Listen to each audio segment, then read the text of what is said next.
one towards another through Jesus Christ our Lord. The grace of our Lord Jesus Christ, and the love of God, and the fellowship of the Holy Ghost be with us all evermore. Amen.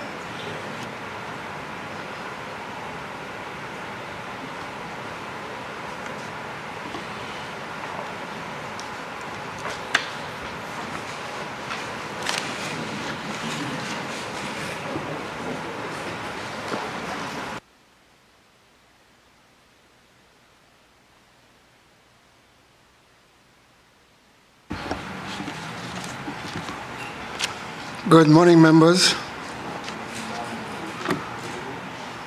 Announcements. I have received correspondence from the Leader of the Opposition regarding his inability to be present today. Statements from ministers.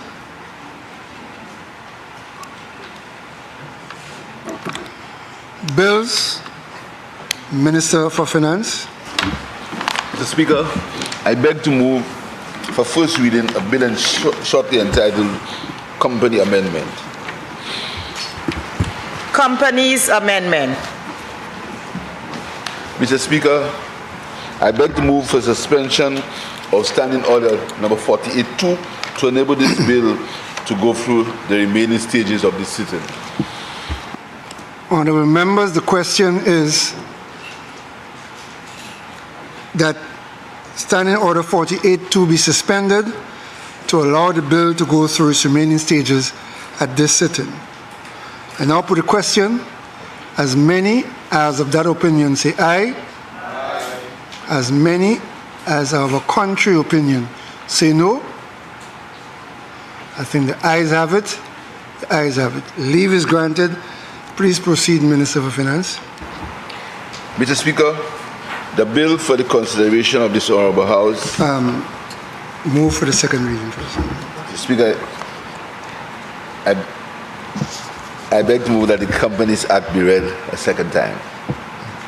Mr. Speaker, the bill for consideration of this Honourable House is the Companies Amendment Bill. The purpose of the bill, Mr. Speaker, is to amend the Companies Act, Cap 13.01. Clauses 1 and 2 of the bill provide for the short title and interpretation of the bill. By Clause 3 of the bill, Section 523 of the Act, prohibited name is amended to outline specific words that must not be used in a company's name except with the written consent of the Director of Financial Services Regulatory Authority. By Clause 4 of the bill, Section 524 of the Act, refusal of articles is amended to stipulate that the Register of Companies may refuse to accept articles from a company where the company is not granted written consent for the use of a company name under Section 523 of the Act. Under Clause 5 of the bill, Section 55 of the Act, the definition of technical words is amended to insert a definition of the term Financial Services Regulatory Authority. Mr. Speaker, these amendments became necessary because it has been observed that companies have been incorporated using terms like insurance agency and insurance broker without the necessary non-objection from the FSRA. This poses a clear risk to the public as these companies might operate without proper regulations,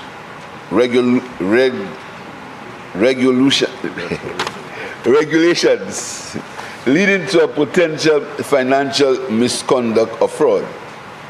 To address this, Mr. Speaker, we propose amending the Act to require FSRA consent for incorporating companies with the names suggesting involvement in financial services. The recommended amendment is: the registrar shall not incorporate a company under this Act for the purpose of engaging in insurance business, insurance agency, insurance brokerage, money services business, lending, international financial services representation, unless its incorporation has been consented to by the Financial Service Regulatory Authority. Mr. Speaker, the Companies Amendment Bill is crucial for strengthening oversight and protecting the public from potential risks associated with improperly regulated financial service companies. By formalizing the requirements for FSRA consent in the Act, we ensure a robust and transparent incorporation process, safeguarding the integrity of our financial services sector. Mr. Speaker, I urge members to support this amendment.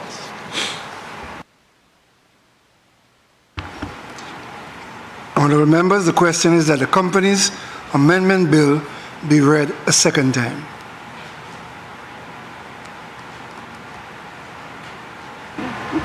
Member for Soufrière Forsyth.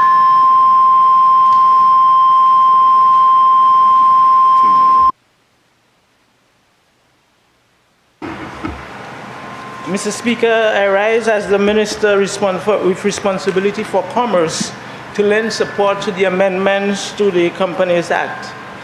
Mr. Speaker, this amendment is a simple yet important amendment to limit the use of the words assurance, insurance, money, currency, lending, forex, virtual assets, mutual funds, or a word of similar meaning in the name of companies.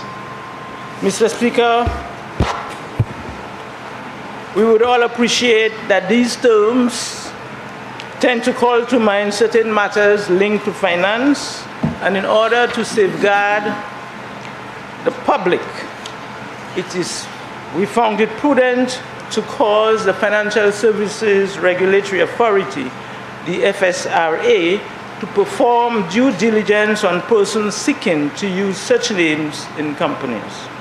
In that regard, Mr. Speaker, I wholeheartedly support the amendment which will cause the authority duly tasked with regulations and safeguarding the financial sector with this very important responsibility. Mr. Speaker, I support the amendments before us. I thank you.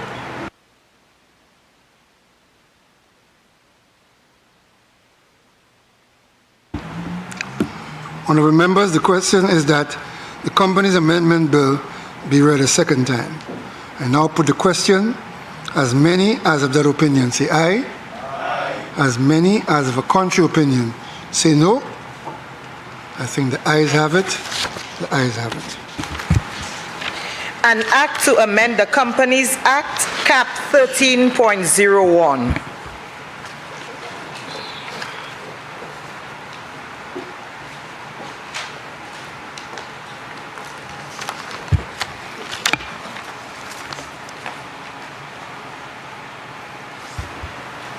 Clause 2. Interpretation. Clause 2 stands part of the bill. Clause 3. Amendment of Section 523. Clause 3 stands part of the bill. Clause 4. Amendment of Section 524. Clause 4 stands part of the bill. Clause 5. Amendment of Section 551. Clause 5 stands part of the bill. Clause 1. Short title. Clause 1 stands part of the bill. Honourable members, the question is that the committee rises and the bill be reported. I now put the question. As many as of that opinion say aye. Aye. As many as of a contrary opinion say no. I think the ayes have it. The ayes have it.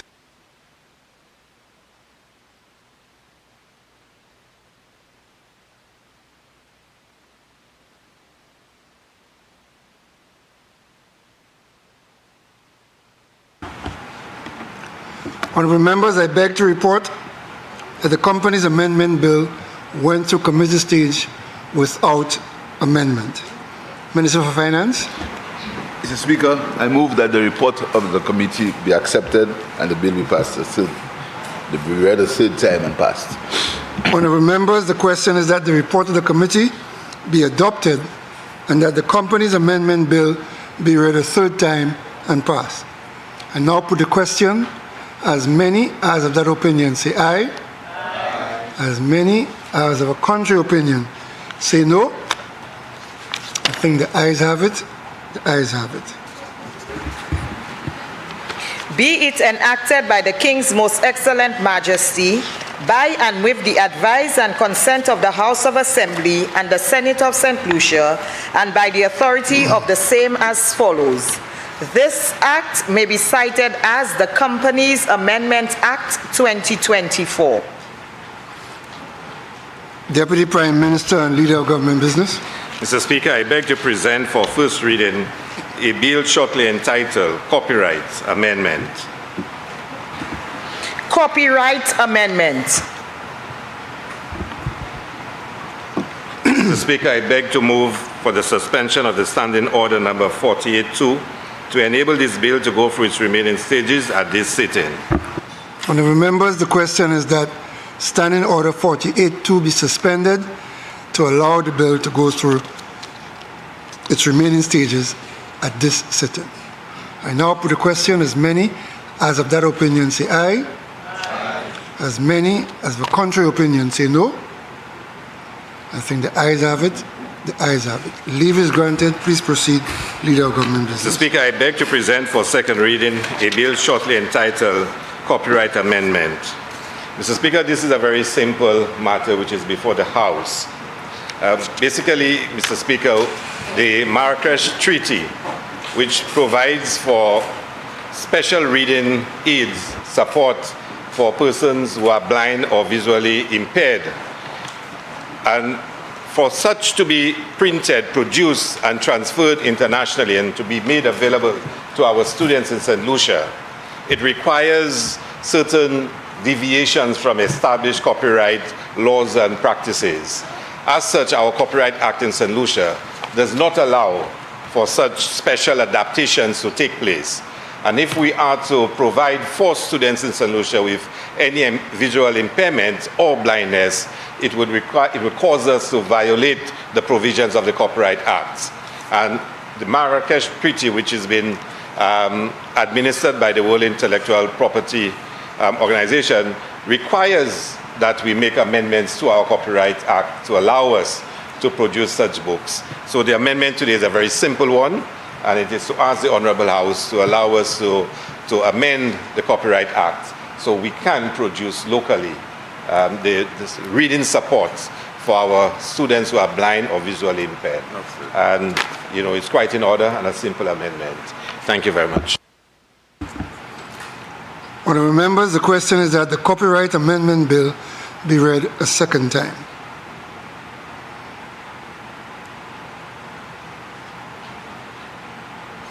I now put the question. As many as of that opinion say aye. Aye. As many as of contrary opinion say no. I think the ayes have it. The ayes have it. An act to amend the Copyright Act, Cap 13.07.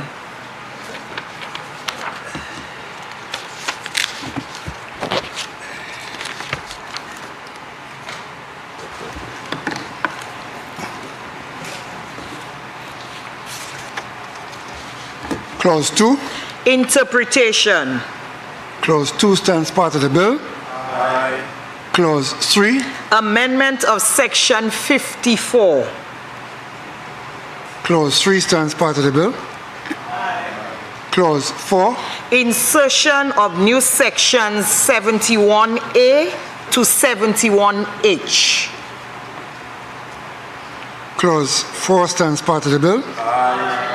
Clause 1. Short title. Clause 1 stands part of the bill. Honorable members, the question is that the committee rises and the bill be reported. I now put the question. As many as of that opinion say aye. As many as of a contrary opinion say no. I think the ayes have it. The ayes have it. Honorable members, I beg to report. No, I have to go back up there, right?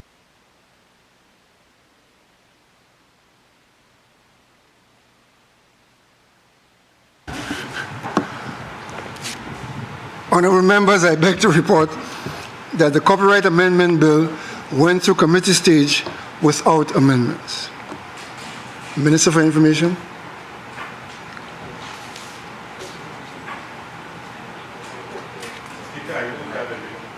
Mr. Speaker, I move that the report of the committee be adopted and the bill be read a third time and pass. Honourable members, the question is that the report of the committee be adopted and that the Copyright Amendment Bill be read a third time and passed. I now put the question. As many as of that opinion say aye. Aye. As many as of contrary opinion say no. I think the ayes have it. The ayes have it. Be it enacted by the King's Most Excellent Majesty, by and with the advice and consent of the House of Assembly and the Senate of St. Lucia, and by the authority of the same as follows. This act may be cited as the Copyright Amendment Bill 2024. Minister for Home Affairs. Mr. Speaker, I beg to present for first reading a bill shortly entitled Citizenship of St. Lucia Amendment. Citizenship of St. Lucia Amendment. Mr. Speaker, I beg to move for the suspension of Standing Order 42 to enable this bill to go through its remaining stages at the sitting. Honourable members, the question is that Standing Order 48-2 be suspended in order to allow the Minister for Home Affairs to proceed with the remaining stages of the bill at this sitting. I now put the question. As many as of that opinion say aye. Aye. As many as of a contrary opinion say no. I think the ayes have it. The ayes have it. Leave is granted. Please proceed, Minister. Mr. Speaker, I beg to present for second reading a bill shortly entitled Citizenship of St. Lucia Amendment. Mr. Speaker, the bill for consideration is the Citizenship of St. Lucia Amendment Bill, and the purpose of this bill is to amend the Citizenship of St. Lucia Act, Chapter 1.04, and Clause 1 and 2 of the bill provide for the short title and interpretations. By Clause 3 of the bill, Mr. Speaker, Section 3 of the Act, acquisition of citizenship on the appointed date is amended by extending the ways in which persons may acquire citizenship by descent on the appointed date by allowing a person to acquire citizenship through his or her grandfather or grandmother. A person cannot acquire citizenship through his or her grandparents if neither of his or her grandparents is a citizen of St. Lucia and his or her grandfather possesses immunity from legal proceedings and is accorded to the envoy of a foreign country accredited to St. Lucia, or his or her grandfather is a citizen of a country with which St. Lucia is at war and his or her birth occurred in a place then under occupation by that country. Mr. Speaker, the tabling of the bill this morning is a testament to this government's promise of putting people first. And this is a promise made by the Honorable Prime Minister and a member for Castries East, I think at a town hall meeting in New York. And he has made several pronouncements thereafter, both in St. Lucia and in the diaspora.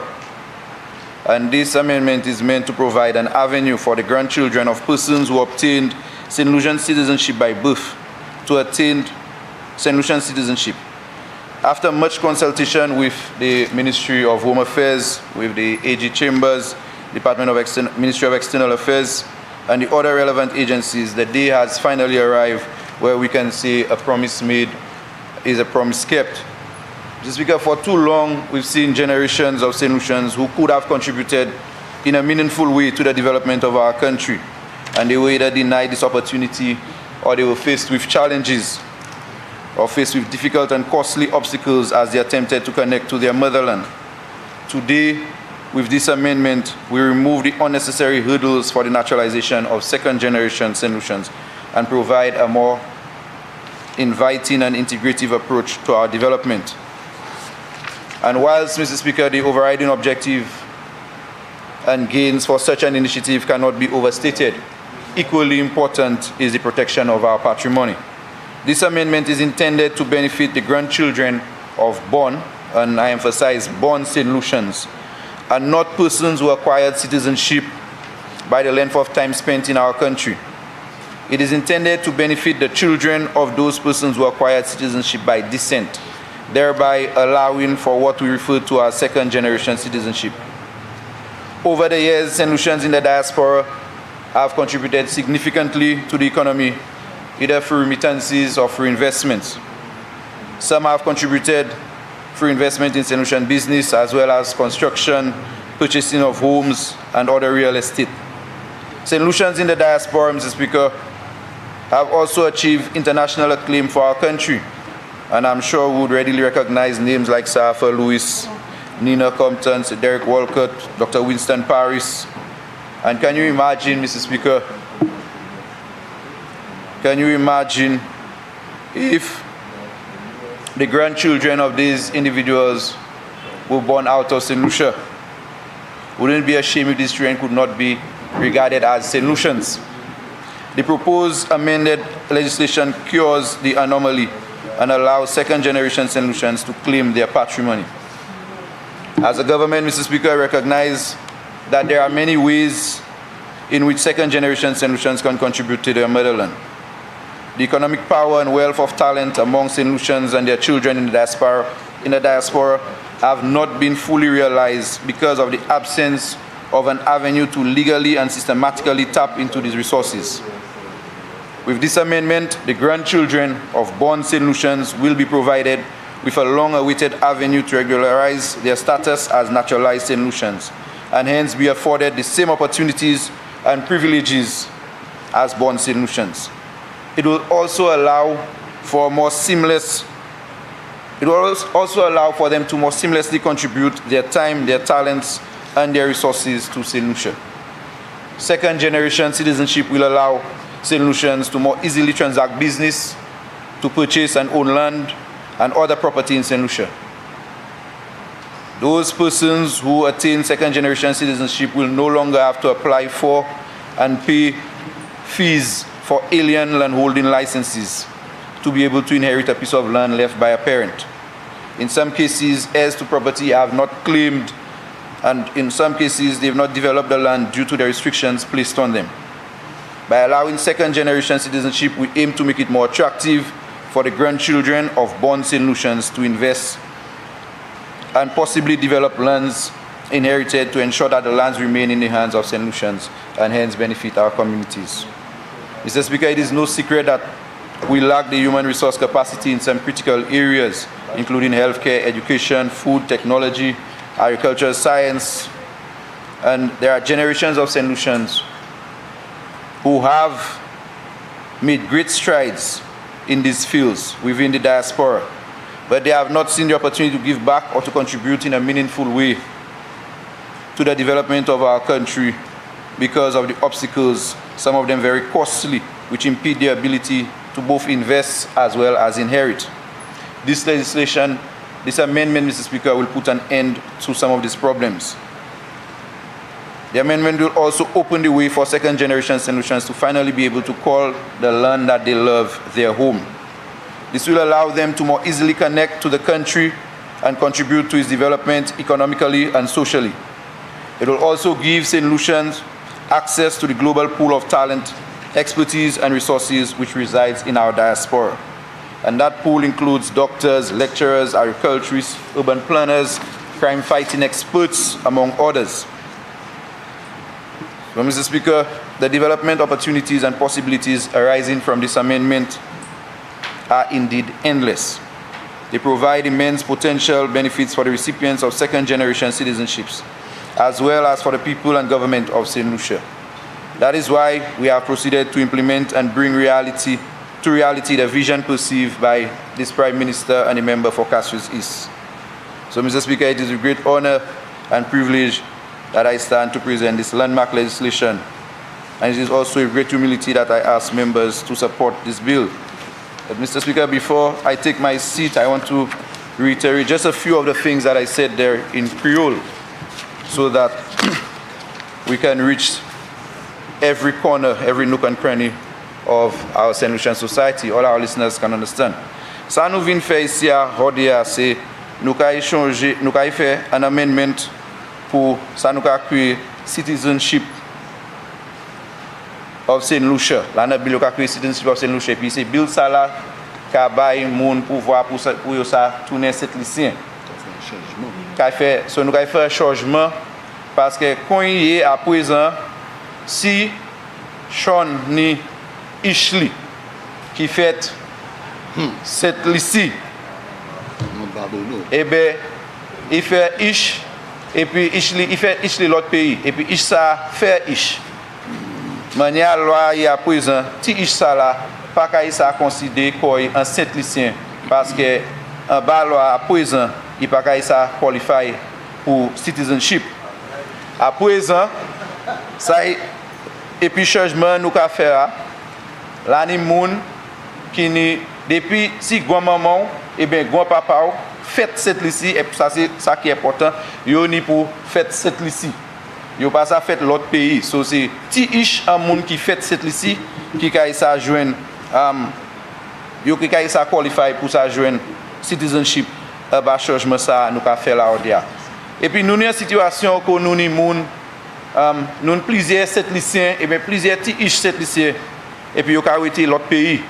Et puis c'est moun ça là ni un chay bagay dat yo ça fait by cette lycée.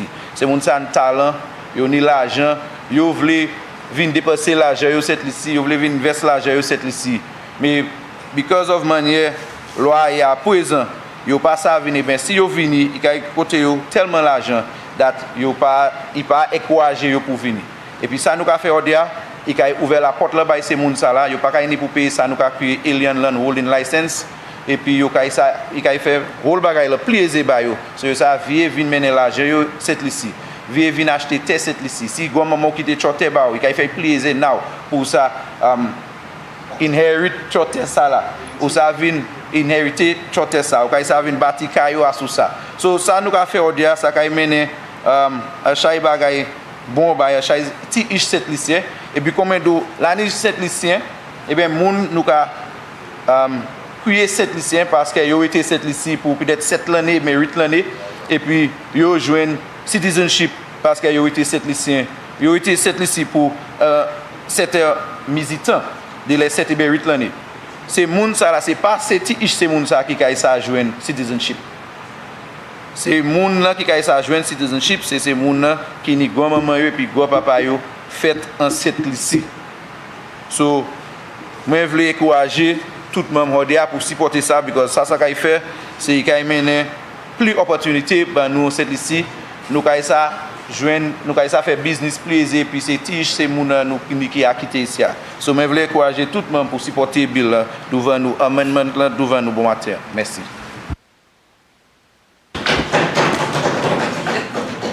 Honorable members, the question is that the Citizenship of St. Lucia Amendment Bill be read a second time. Leader of Government Business. Thank you very much, Mr. Speaker. Mr. Speaker, I think I want to start off first of all, acknowledging that today is National Sneakers Day. And before I comment on my colleague's sneakers, from the one who was wearing a Bata sneaker, to the one who had the colors of the national flag, to the one who forgot his yellow sneakers, Mr. Speaker, I think we need to focus. The buy one get one free sneakers, Mr. Speaker. I think the important point about National Sneakers Day, Mr. Speaker, is that it forces us to focus on healthy lifestyles. At a time when we are concerned about rising diseases in our society, and we all should be concerned about taking care of ourselves and ensuring that we live as healthy lifestyles as possible. Today is a reminder for us to be more active. And of course, wearing sneakers is associated with a more active lifestyle. And we want to thank the NIC for promoting that consciousness. And I'm really pleased that, most of the colleagues, except the member from Beaufort South, who seem to have forgotten he had to wear his sneakers today. He's not But if there's one person among us who displays a healthy lifestyle, is him. I mean, he's had many years to show that. But I'm sure he woke up this morning, went on his farm and picked a few akis. The Prime Minister boasts that he produces akis in his farm. You have more than akis. Well, so, They don't have your size. there are no Snickers your size, they say. Anyway, Mr. Speaker, but it's a really important initiative, and I think we should commend the NIC for doing so. Mr. Speaker, the bill before us is an important bill.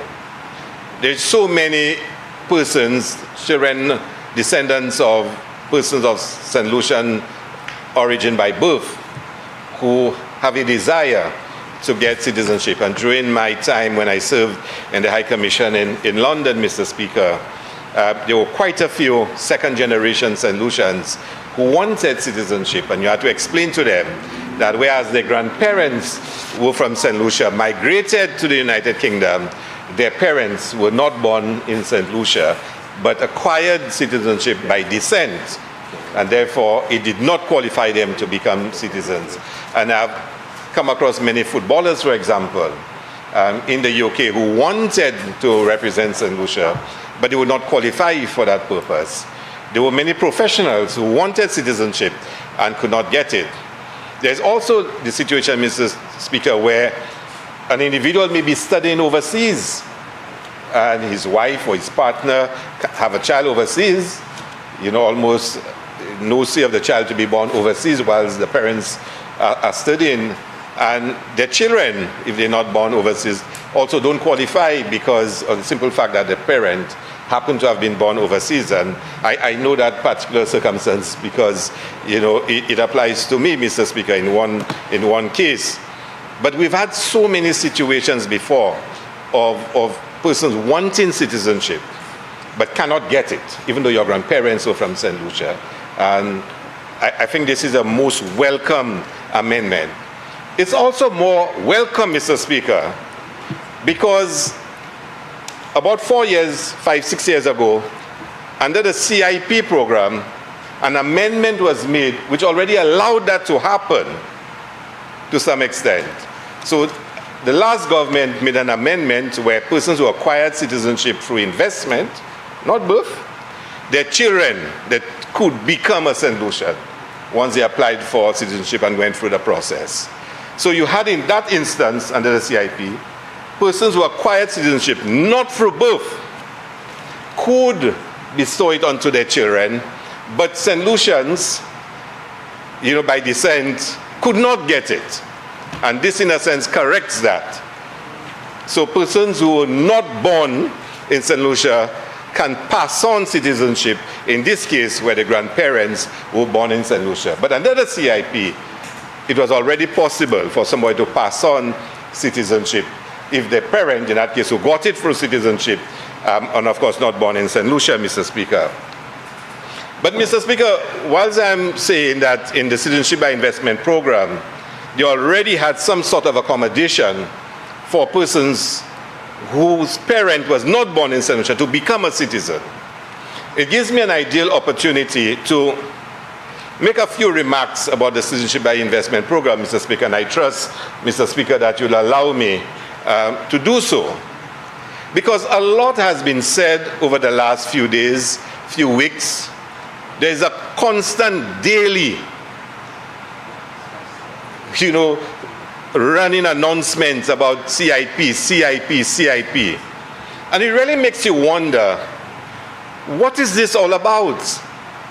What is this all about? Why such an attack on the image and the reputation of St. Lucia through the CIP? Why the actions of the opposition in this particular regard? And like I said, every single day is an attack upon myself, is an attack upon the program. Mr. Speaker, I want to start off by saying to you, the Prime Minister has made it very clear, and in his leadership he has said to us, we must always protect the integrity of St. Lucia.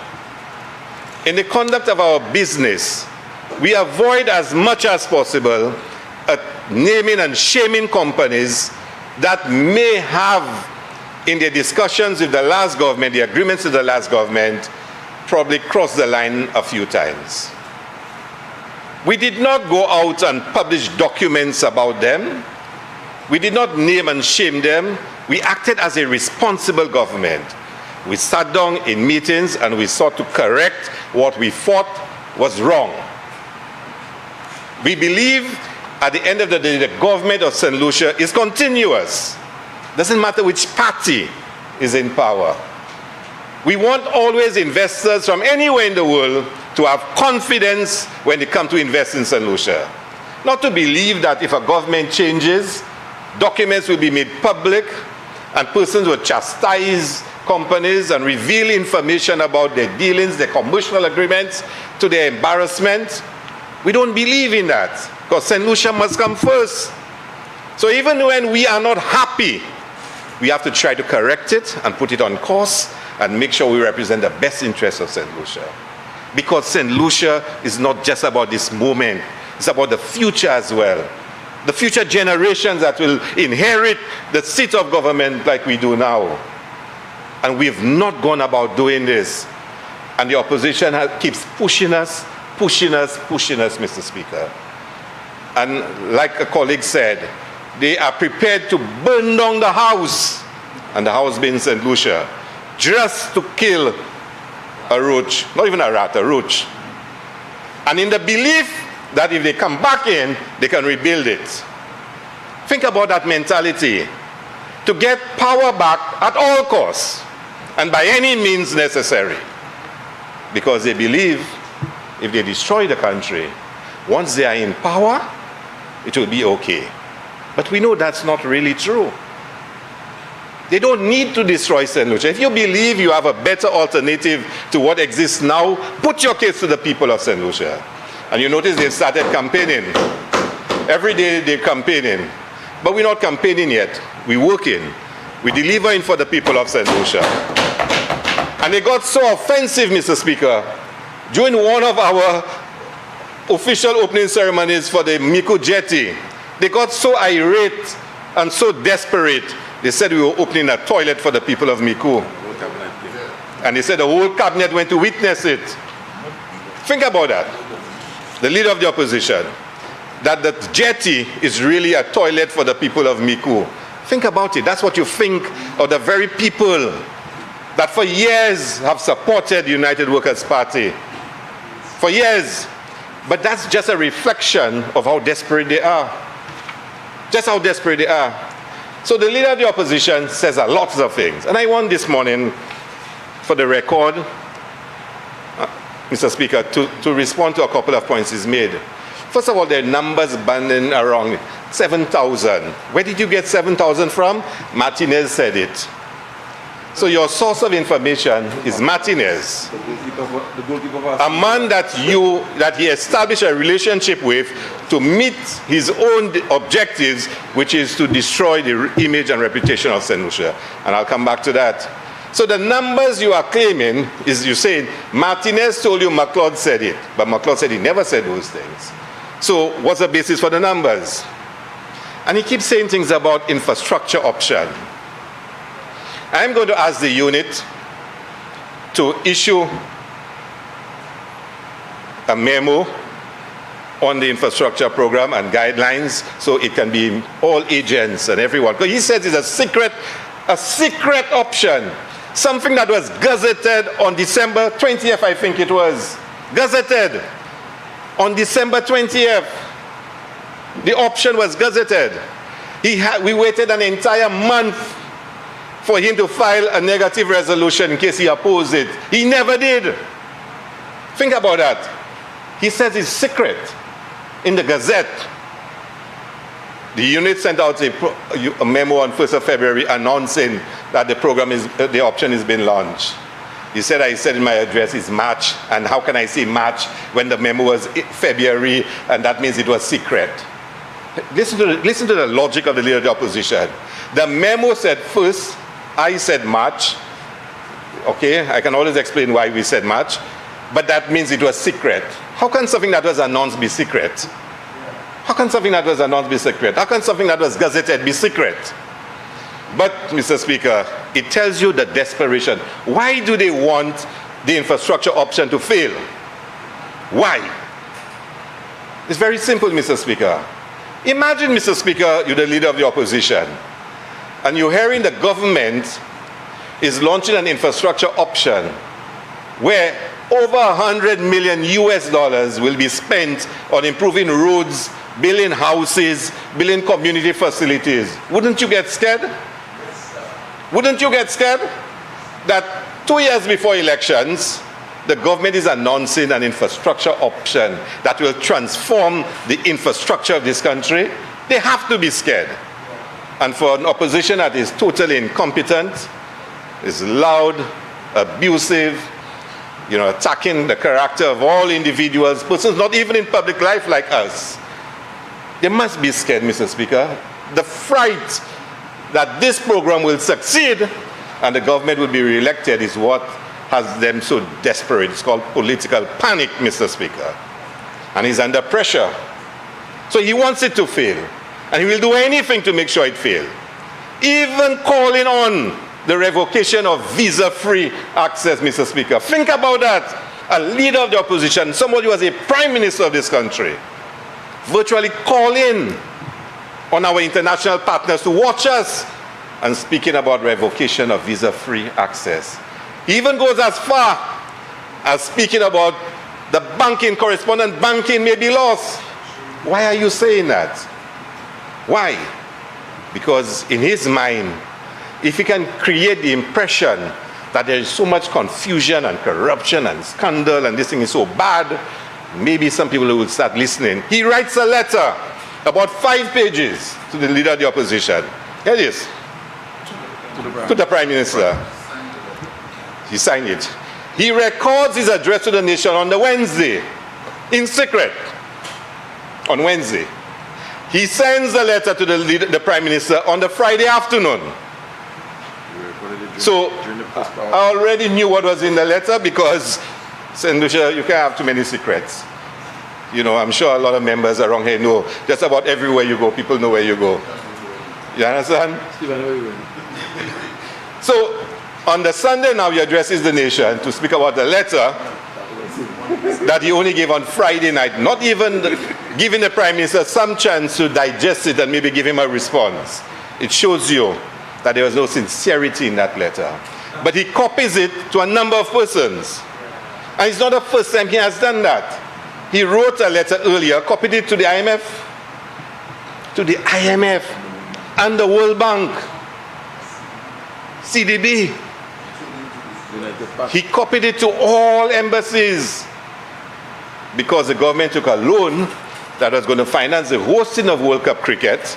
And may I say, Mr. Speaker, we must say kudos to our colleague, the Minister, for the leadership that he showed in preparing St. Lucia to host the matches. Complaining about the government taking a loan, Mr. Speaker, to host Cricket World Cup and to improve the sporting infrastructure in this country. He finds that unacceptable. To guarantee a loan, not even take a loan, to guarantee a loan. Thank you very much, colleague. But that's the thinking of the leader of the opposition. That's the thinking of him. Why do you want to desecrate the good name of St. Lucia? Why? Because this is your pathway to get back into power? But Mr. Speaker, I'm often told by friends of mine that evil thinks what evil does. Evil thinks what evil does. And the leader of the opposition and the Senator, Dominic Fide, always make statements. And sometimes, one thing, Mr. Speaker, I listen to criticism. Some people tell me I should not listen to all those stories and all those criticisms. But I listen to it because sometimes there's validity in some of what is being said. It may not be totally true, but it causes you to reflect and to see probably where you fell short. It makes you a better person, a better professional. And they were saying things, Mr. Speaker. And there was a particular post about agents getting $20,000 and they calculating numbers. And I found it really bizarre. What's this all about? And I decided, let me ask a few questions in the unit. How did things happen under the United Workers' Party government? And then, Mr. Speaker, information starts unearthing. You really don't want to put out in public some things, Mr. Speaker, because deep down inside you still want to protect your country and its reputation. But they will push us over the line, Mr. Speaker. Because I will say to this morning, all the talk about underpricing and discounting was started by the last government in St. Lucia. That's where it started. That's where it started, Mr. Speaker. And I want them to challenge me and say something, and I'll start releasing information. Because, Mr. Speaker, there were persons in St. Lucia that directly benefited from it. Directly benefited from it. But they are shouting and they are accusing persons of doing things because they did it. And they assume people must be doing it too. Evil thinks what evil does. Mr. Speaker. Mr. Speaker, I will come back to this house because I'm sure they will answer me and I'll have to provide the evidence because I'm seeing it in this house. The range situation, Mr. Speaker. No one who applied for citizenship through that range project paid the required amount they were supposed to pay. But, Mr. Speaker, I'm waiting for the leader of the opposition to be there when I'm giving him the full story. I want him, Mr. Speaker, the same individual who is desecrating St. Lucia, same individual who is attacking the character of all individuals and sending it all over the world. I want him to be there when I'm saying it. I want him to be there. I was waiting for him to be here this morning, but for some reason, he decided not to come. I heard he's on vacation, Mr. Speaker. Oh, he didn't have Snickers, Mr. Speaker. I'm sure the member from Strosel would have, lent him one. But, Mr. Speaker, we need to protect our country, and we'll do what we have to do to protect our country. We will disagree with the opposition, they will disagree with us, but there's no need to destroy our country. There's no need to do so, Mr. Speaker. And he's determined to make sure that the program fails and our country hurts as much as possible, because he believes that's his pathway to get back into government, Mr. Speaker. But on this side, we've just started working, Mr. Speaker. Just one Friday we had opening projects around the island, and they got scared, Mr. Speaker. Got scared. Just one Friday. I've not even started turning in my constituency yet, Mr. Speaker. I've not even started yet. So you can imagine when we start, Mr. Speaker. They're in Castries East holding town hall meetings. Mr. Speaker, you go to Marsha, you encourage the young people to come to your town hall meeting. They tell you they're supporting Philip J. Pierre. You encourage them to come to the meeting. So they came, but they came with their red shirts. Why should you get upset? They told you they're supporting Philip J. Pierre. You told them to come to the meeting. You gave them all the inducements to come. They came with their red shirts. You called police for them. But think about that. How could that be? But, Mr. Speaker, the campaign will start one day, and they will have to respond accordingly, Mr. Speaker. So the leader of the opposition is not here today, so we'll get another chance, Mr. Speaker, to talk some more. But I wanted to make the point that the amendment we are making today already is provided for under the CIP legislation, and that was done by the leader of the opposition when he was in government. So you will find my total support for the amendment, and I thank you very much, Mr. Speaker.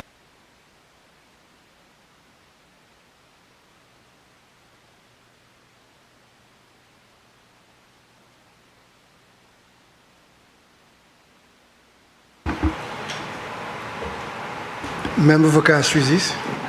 Thank you, Mr. Speaker. I just want to give my support to the amendment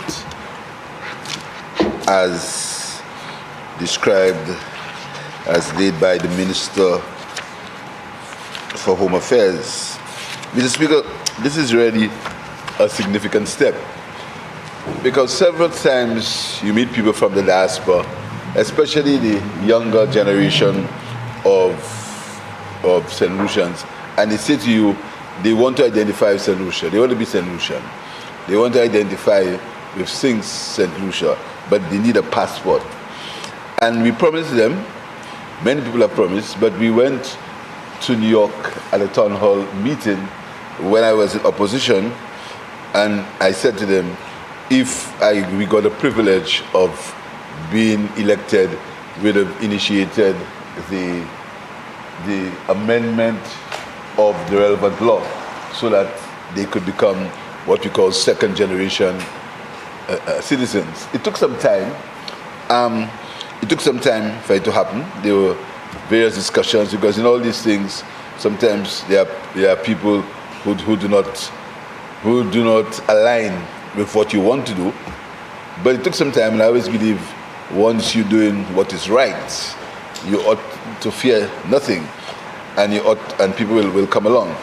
It took some time, Mr. Speaker, but we are here today, and I want to thank the people in the public service who made this possible, who assisted, who advised on making this amendment possible, Mr. Speaker.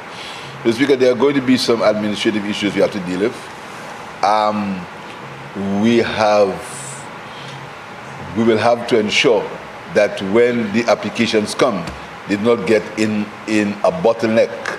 We have to make it seamless, so we cannot create frustration for people when they apply. Several times the government initiates processes, initiates laws, and when the citizen applies, then there are bottlenecks and return and come back and go here. We want to ensure that this is seamless. There is one person in particular, a young athlete, Miss Lawrenson, who is an athlete of great repute, of great potential, and she wants to represent St. Lucia at the Olympics, and she's awaiting the passing of that legislation. So I'm sure she's going to be very pleased, and the Lawrenson family, who are a very renowned family in St. Lucia, are going to be very pleased that this legislation has passed, and their daughter Ansia will be able to take part in the Olympics representing St. Lucia, Mr. Speaker. The Lawrensons are from a good sporting family, footballers, cricketers from the constituency, and they have their grandchild is a second generation St. Lucian, and she's going to be representing St. Lucia, for which all of us are very proud, Mr. Speaker. So, Mr. Speaker, this is another promise made by the government this is another promise that we met, Mr. Speaker. So you can understand the anger that has to come from the opposition, because we're just rolling out things, rolling out projects, rolling out promises. And I've said, when the time comes and we'll reflect on our manifesto, we'll reflect on the things that we've promised and the things that we've done. I am sure, Mr. Speaker, our performance is going to be rated A++ when the time comes for that reflection, Mr. Speaker. So I understand the anger, I understand the need to try to get us off focus. I understand it very well, Mr. Speaker. But this is in keeping with who we are, what we stand for. And there are some people who say that there is no difference between political parties and all of them are the same, Mr. Speaker. But Mr. Speaker, the longer I remain in the politics, the longer I see the antics of the opposition, I see the difference between the government and the opposition. I see the difference, Mr. Speaker. I see the things that we would never do. And I remember the member for Sov, as he's walked in, I remember during a particular election campaign, there was a meeting where we were deciding what is the way forward. We were having a tactical discussion, and somebody made a suggestion that we go in a particular way. And that particular way was a very personal way. But it will have gathered legs. And I remember the member for South, he was leader of the party at the time, he was saying that we are not going that way, and even though it means losing, we are not losing if we're losing with principle instead of winning with no principle.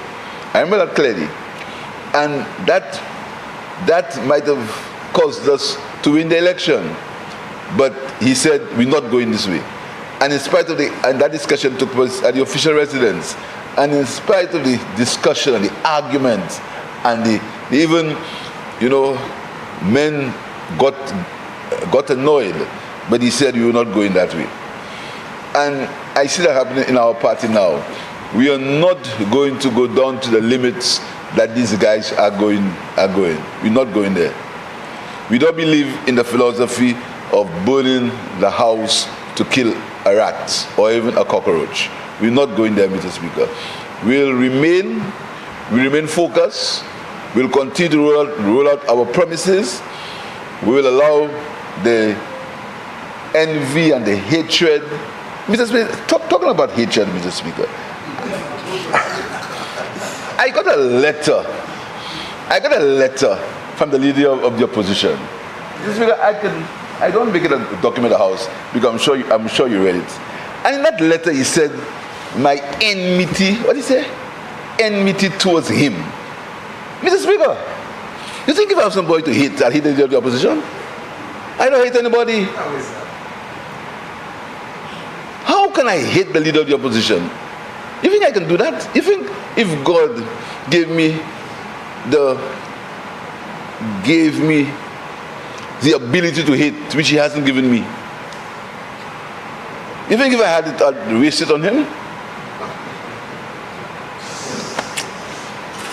Mr. Speaker, I want to tell the leader of the opposition to keep this enmity thing and his hatred in his mind and in the mind of his surrogates. I don't hate anybody. I don't hate anybody. There's no reason for me to hate anybody, Mr. Speaker, because God has been good to me. So this notion that enmity and they hate him and this kind of thing, tell him to he and his surrogates, tell him to keep that.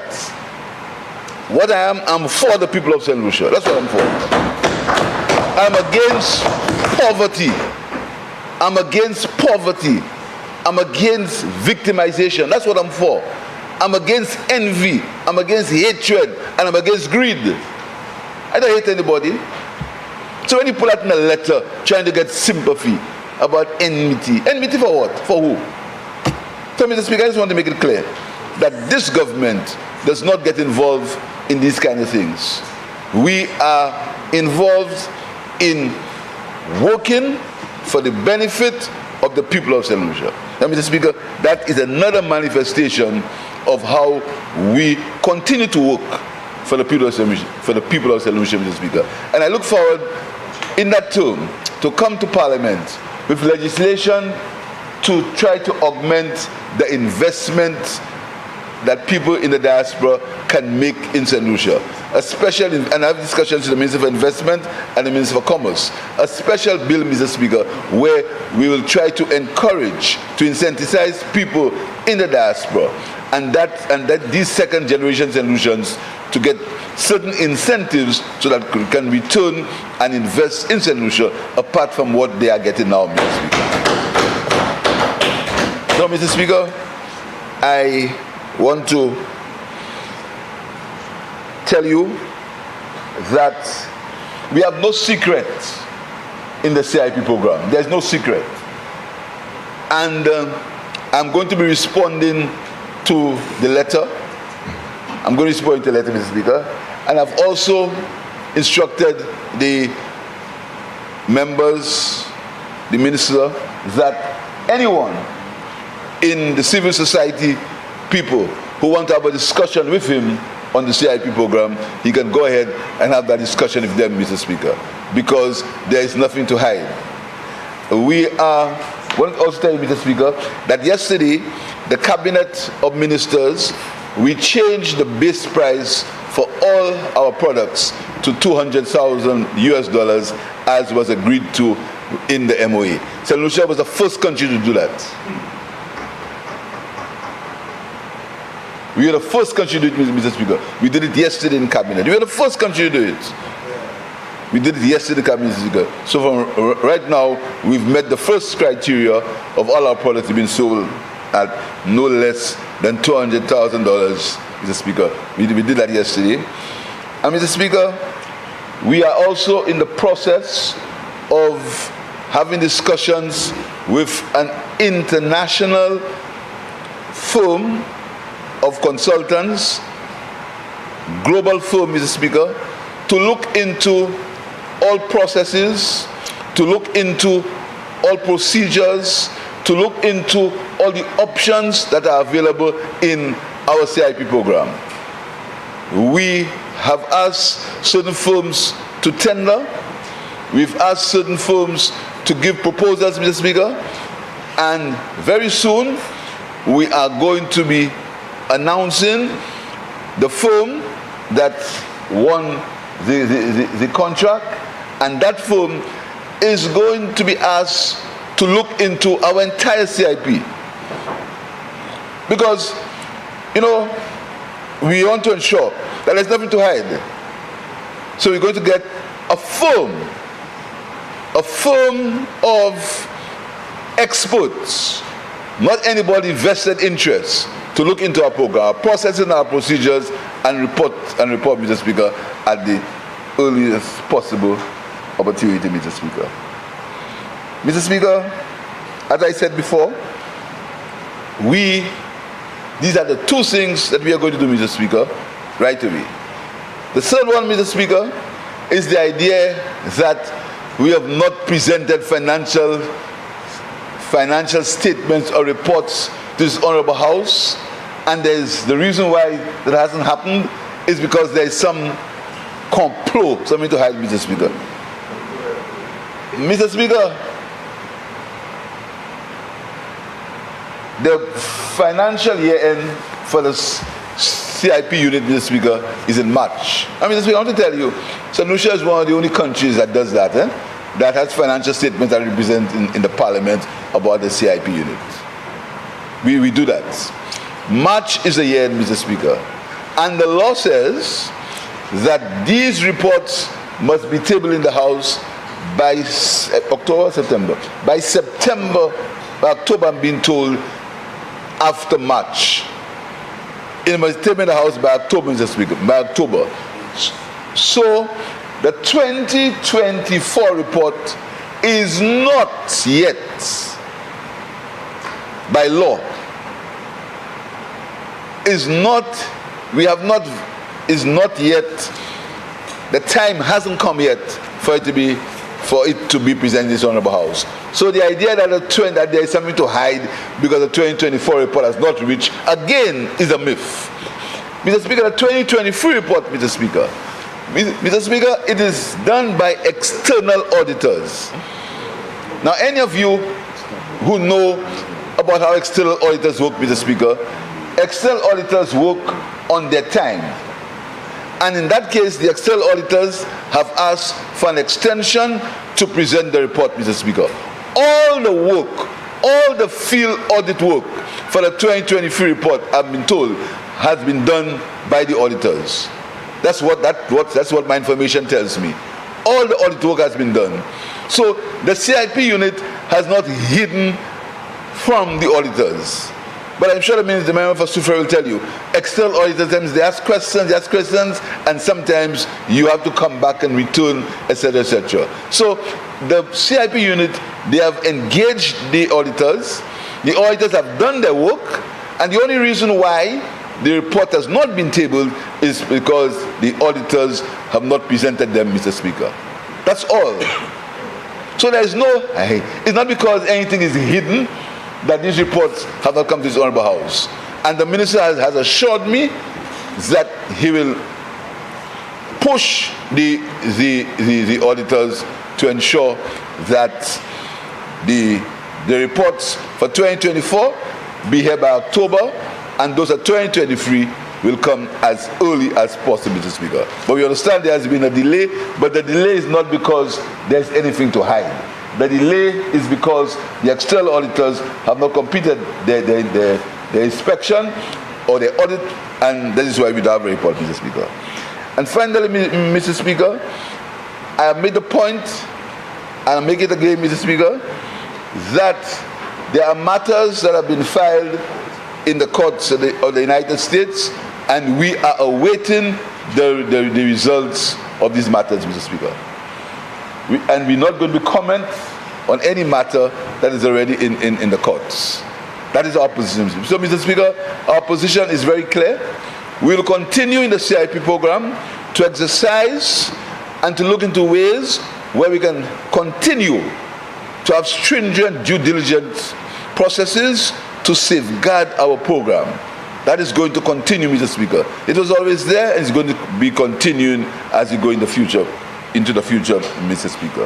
And Mr. Speaker, we also want to tell our partners that we will do all it takes to protect the integrity and the transparency of our CIP program.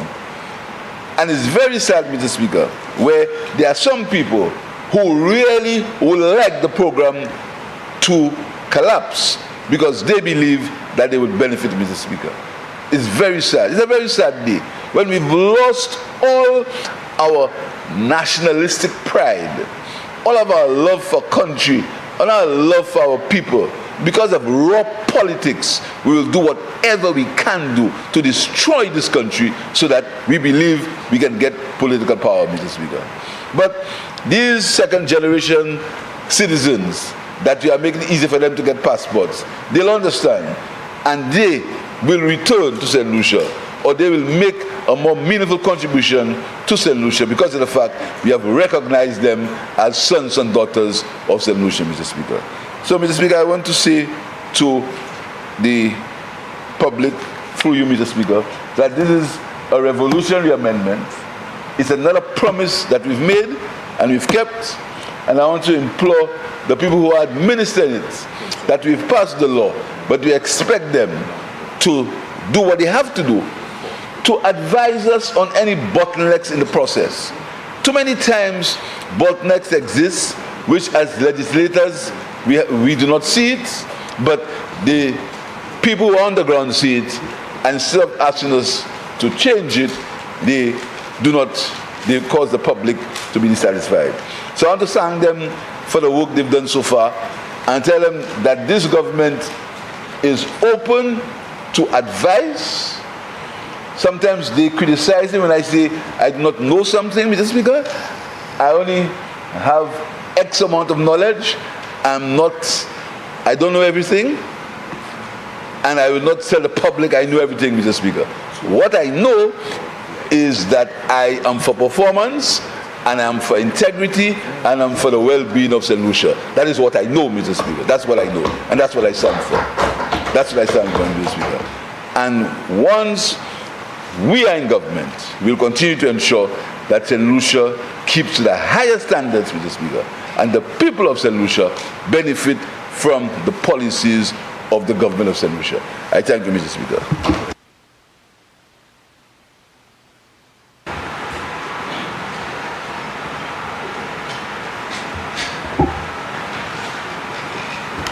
Member for Vieux-Fort North. Thank you very much, Mr. Speaker. Mr. Speaker, I rise to support the Citizenship of St. Lucia Amendment Bill. And even before I say a few words in support of the bill, Mr. Speaker, I want to congratulate all honorable members, you, Mr. Speaker, and all citizens of St. Lucia who have joined the NIC today and the Ministry of Health and other agencies in what we call National Sneaker Day. There are some really wonderful sneakers around the table, Mr. Speaker. One of them in national colors. Somebody evoked the memories of Bata. And we have some really wonderful sneakers. But Mr. Speaker, the National Sneaker Day also reminds us to walk a little more, exercise a little more, because we have a big problem with non-communicable diseases, and that is one small way, Mr. Speaker, very, very small way of demonstrating our commitment to living healthier lives and having healthier lifestyles. But Mr. Speaker, I wish to say that this amendment to the Citizenship of St. Lucia Bill is yet another step.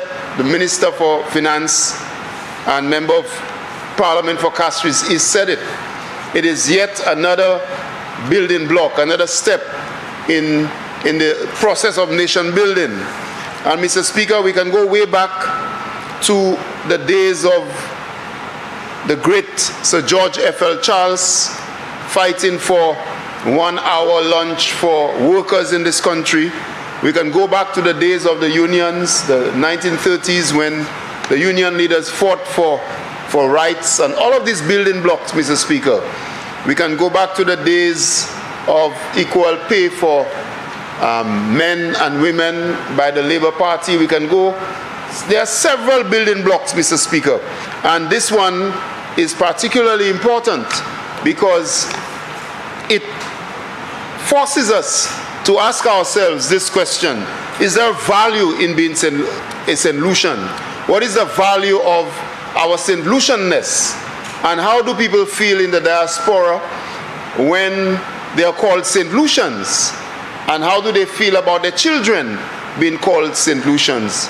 And the challenges, several of our constituents, I'm sure some of our relatives who have lived in the United States or Canada or Australia, wherever, Africa, and their grandchildren want to become St. Lucians, and they want to know more about the country of their parents' birth, and what is it about this little island that causes so many places in the world to look and to look upon us with, to look upon us in awe, and to say there is something in this little island that generates, admiration from the world. We can speak of our Nobel laureates, but not only that. We can speak about our athletes. We can speak about the mannerisms of St. Lucians. We can speak about so many things. And this amendment stretches our arms to our brothers and sisters all around the world, and to say to them, there is this warm embrace by St. Lucia that you too belong to us. And it's happening at a time, it's happening in the middle of this debate around the Citizenship by Investment program. And it's a stark contrast to some of the views that people have about our St. Lucianness. There you have other individuals who want to become St. Lucians. And we are saying today that our blood, our flesh and blood, must also be given the opportunity to become St. Lucians. This, Mr. Speaker, impacts, as I said, citizens, our constituents. For me personally, it impacts my own family.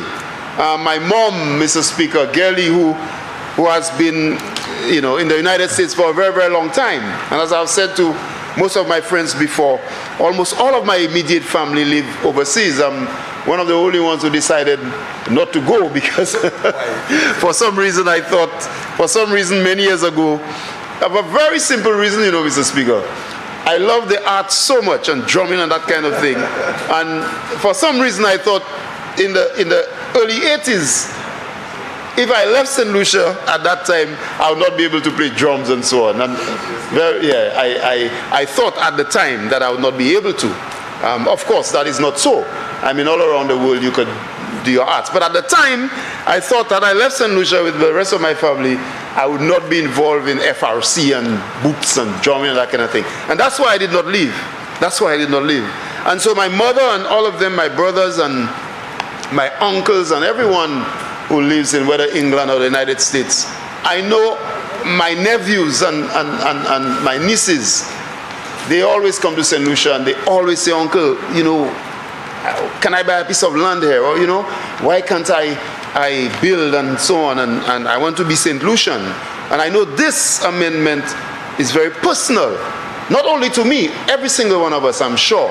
We have relatives overseas and constituents who will now feel, yes, not only to contribute to the economy and to the intellectual debate and so on in St. Lucia, but also there's this feeling that I want to be part of this country. People from Cayenne, Mr. Speaker, we have a very large St. Lucian community in Cayenne, and when you listen to them, you get the feeling that many of them want to be closer to St. Lucia. And it may not be directly connected to all of what's happening here, the economy and so on. But for some reason, Mr. Speaker, when you have periods of grief and on uncertainty in the world, wars all over the place and so on, psychologically, for some reason, individuals want to relate to a base, a base of tranquility and love and calmness and so on. And for some reason, that too stretches to all of that we are St. Lucians and we are embracing our St. Lucianness in far and wide places. So, Mr. Speaker, moi content nous ka passer, nous ka changer loi, nous ka essayer pour changer loi aujourd'hui. Et qui ça ka dit? Ça veut dire si grand-maman fait Saint-Lucie et ou fait Amérique ou bien Australie ou bien l'Angleterre, ou ça vient en citoyen Saint-Lucie. Et ça très important, Mr. Speaker, parce que nous avons un chaque citoyen l'autre pays qui veut venir cette lycée, yo voulait ni passeport cette lycée. Avec ça, c'était un bagage qui était un couverture parce que yo ka ouais l'autre monde ka joindre ka venir citoyen cette lycée et grand-maman yo qui fait cette lycée qui attend l'histoire cette lycée là il vient mais nous ni respect avec bail comme ça même si nous ni trois cas mais ça c'est trois cas ça là pareil cette lycée et plus nous embrasser Jean cette lycée tout partout au niveau de la terre il a fait nous un plus meilleur pays avec plus monde qui garder nous qu'on nous a embrasser ça qui sans nous et que nous pas qu'à ignorer ça qui sans nous avec c'est pour ça bien important moi aussi dit Mr. Speaker qui nous tous qui assis au niveau table là nous ni constituents nous monde qui en différence constituency qui ça a affecté à de bonne manière parce que on est famille au l'Angleterre avec ces jeunes monde c'est monde qui fait dans ces pays ça veulent venir cette lycée avec aussi nous-mêmes personnellement nous ni maman nous papa nous grand-maman nous aïel nous qui ni nivé avec nièce qui veulent ni passeport cette lycée avec ça c'est un bagage gouvernement ça a fait et puis Mr. Speaker ça qu'a mettre en l'air toutes ces bagailles là nous a fait avec pas un gouvernement ça là seulement mais gouvernement Labour Party tout en ces temps là les différents bagailles qu'ils a fait côté George Charles te gourmet pour travailler joindre un éditeur déjeuner à chaque monde te quoi ces bagailles ça était toujours là yo te pour gourmet pour travailler joindre un éditeur déjeuner gourmet pour même loi non mais femme les ka travailler puis joindre même l'argent Labour code toute qualité bagaille pour faire pays cette lycée un pays côté de nous ça really ni l'orgueil un pays ça là. So Mr. Speaker, I support the Citizenship of St. Lucia Amendment Bill and I am sure St. Lucians far and wide will be rejoicing, if not at this very moment, but when the news spreads, they will feel that this government once again is really strengthening our St. Lucianness and opening our arms and embracing St. Lucians all around the world. Thank you, Mr. Speaker.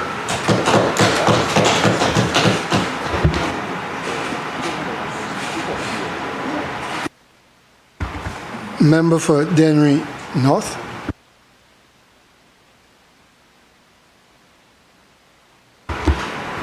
Thank you, Mr. Speaker. I rise to support the proposed amendment to the bill presented by the Minister for Home Affairs and Parliamentary Representative for Micoud North. Mr. Speaker, there's a very nice ring to it when you call the minister by name and then the portfolio follows. I was visited by the minister on the weekend with two of his children. And the younger of the two, Mr. Speaker, when I asked, what is your father's role in government, he wasted no time telling me that his father was the Minister for Home Affairs, Crime Prevention, and Persons with Disability. And I went further to ask him, Mr. Speaker, what do you want to? And the teacher in me asked, what do you want to become when you grow up? He said to me he wants to be a politician. Mr. Speaker, it's really nice to see that the work of the St. Lucia Labour Party is attracting people as young as 5 to want to join the struggle to make a difference in this country. Mr. Speaker, I rise to support the amendment as proposed, but I want to crave your indulgence to express condolences to the family of David Larish, who was in his early 30s, and at the time of his passing, Mr. Speaker, he served as the caretaker at the Olean Combined School. I spoke with David a few weeks ago. He was in good spirit, he was healthy, but just a few days ago, Mr. Speaker, as we'd say in community parlance, he wasn't feeling himself. He was taken to the hospital, and shortly thereafter, he met his demise. Mr. Speaker, I want to go further than what has been presented here by the line minister and the Deputy Prime Minister's contribution, the Prime Minister himself, and the member for Freeport North, and speak of the need, or should I say, speak of my support to amend the citizenship legislation in our country today. Mr. Speaker, they have provided all the reasons that would have informed the decision of the government to make the change. But I want to go further, Mr. Speaker, and make a pitch for a number of persons in St. Lucia who have been living here for quite some time, Mr. Speaker, and they have not been regularized. And I have quite a few in my own constituency, and I think of Sean Pierre, who resides in Olean, and has been in St. Lucia since 1994. 30 years later, Mr. Speaker, he has not been regularized. He works in the construction sector. He's involved in the building of houses, road construction, and he's making a very productive and positive contribution to the development of the community and, by extension, our country. But, Mr. Speaker, from 1994 to 2024, 30 years thereafter, he does not have citizenship, and the process is proving to be quite cumbersome. And in the spirit of all that has been said as it relates to regional integration and the free movement of people, Mr. Speaker, I believe the time has come for us to further amend the legislation or put certain procedures in place, if not informed by legislation, but by the daily operations of the line agencies, to help regularize individuals like Sean Pierre, who hails from Trinidad, and 30 years living in Olean. He still does not have anything that he can speak to by way of citizenship. Mr. Speaker, there's another one in my constituency by the name of Bess, who resides in Tomaso, a very accomplished mechanic. He and his family, they've been here for a while, and like Sean in Olean, it is proving to be extremely difficult for them to get citizenship. And perhaps the most glaring example in the constituency as we speak is a young man by the name of Kenroy, who resides in New Village, Richmond. Kenroy has been in St. Lucia for almost 2 decades, Mr. Speaker. He works. He is now a father in the community. He participates in the domestic football program, both in community and at the national level. And after so many years in St. Lucia, Mr. Speaker, he's just existing in the constituency, not having the requisite documentation that could cause him to access legitimately all the services that are provided by the state to the citizens. So, Mr. Speaker, I know the proposed amendment does not deal with some of the cases that I've just cited, but I'm saying it has become necessary for us to take the conversation further. And given my initial exchanges with the line minister, I am sure, if not by way of the legislation being amended, that in the daily operations of the Department of Home Affairs, that something can be done to assist the individuals I've mentioned and the hundreds of others we have, not just in Denrinoff, but in St. Lucia as a whole. Mr. Speaker, I follow international sport very, very closely. And the debate is always ongoing in terms of who should be representing which country. And the Prime Minister in his presentation cited the young Lawrenson, who is a very promising athlete who has expressed an interest in representing St. Lucia in international competition. Mr. Speaker, she is world class, and she has proven time and again that she is a serious contender for an Olympic medal. And if given an opportunity to represent St. Lucia, I have absolutely no doubt that in tandem with the exploits of Julian Alfred, that St. Lucia can possibly receive 2 medals at the Olympics.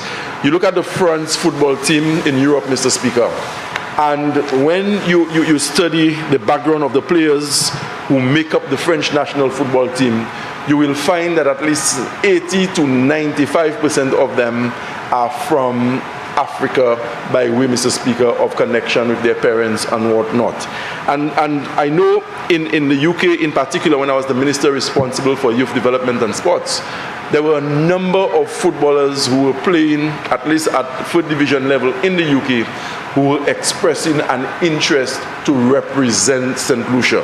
But I do not believe at the time that the legislation would have permitted for a lot of them to have made themselves available. So what we see happening, quite apart from regularizing some of the irregularities that may exist, we are also, Mr. Speaker, creating a pathway where we can tap into St. Lucian talent that exists beyond the shores to come and represent our country at the highest international levels.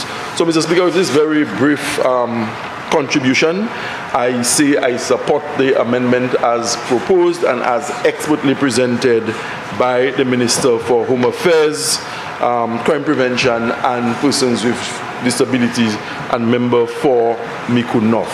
Mr. Speaker, je voulais dire que je supporter, même quand tous ces membres qui ont parlé avant moi, décision du gouvernement Japon pour ça ranger loi qui a gouverné de manière moun ka venir citoyen pays. Et moi dit tout à l'heure that many plusieurs moun a constituency moi. Malgré ça nous ka garder hodi a pas ka adresser situation yo directement. Mais là il y a pile moun qui ka rester dans leur constituency moi qui sorti en l'autre place Caraïbe là. Et adè là pour à peu près 30 l'année, 20 l'année, 25 l'année.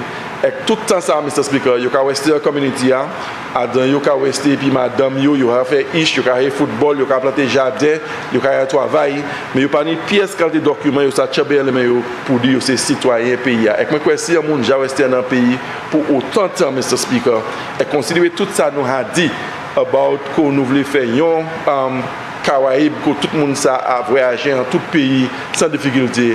Les agents venus pour nous commencer à garder amendement ou changement pour la législation qui va aller plus loin parce que ça nous a parlé aujourd'hui pour bailler ces gens là en opportunité pour ça ils faire c'est bagaille qui légal et puis ils ont tapé embrasser en société de manière que nous a dit nous apprécier contribution qu'ils ont fait comme dit ils ont fait ish ils ont travaillé et ils ont fait une bonne contribution pour le développement communal and by extension the development of our country.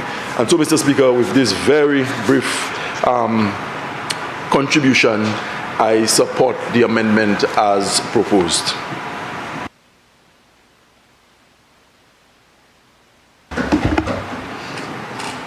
Minister for Home Affairs. Thank you, Mr. Speaker. Mr. Speaker, I just want to thank members for their contribution to this amendment before the House. But a common thread there, Mr. Speaker, was the importance of the role that individuals in the diaspora who would now qualify for this amendment, the role that they can play. And you heard from the member for Denry North, when we look at the France team, for example, and we now have the right environment where we can create our own team with members in the diaspora. But I also want the records to show, Mr. Speaker, I want to express my gratitude to the legal officer at the Department of Home Affairs and the rest of the Home Affairs team, and also to the AG Chambers, Mr. Speaker, for putting in the work and ensuring that we can bring this amendment before the House. It took a lot of work, it took a lot of back and forth, but we're finally here, and I want to put on record my gratitude to both the AG Chambers and to the Department of Home Affairs for ensuring that we could have been here. Thank you, Mr. Speaker.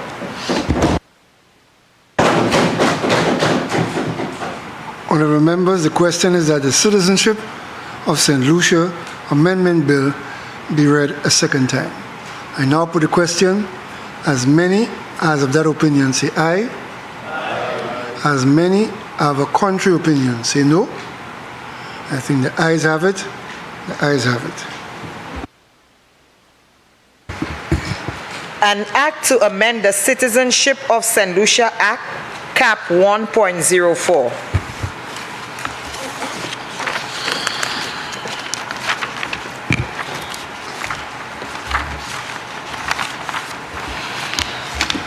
Clause 2. Interpretation. Clause 2 stands part of the bill. Aye. Clause 3. Amendment of Section 3. Clause 3 stands part of the bill. Aye. Clause 4. Substitution of Section 4. Clause 4 stands part of the bill. Aye. Clause 5. Substitution of Section 5. Clause 5 stands part of the bill. Aye. Clause 6. Insertion of new Section 5A. Mr. Speaker. Member for Castro resist. Clause 6G, a letter of clearance from the Inner Revenue Department on that expunged.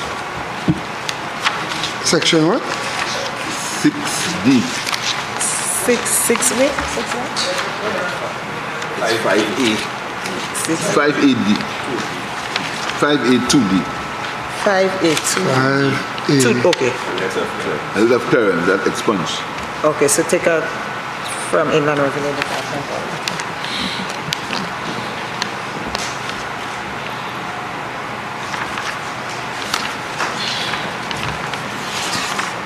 5A2B? D? Yes. Okay. A letter of clearance.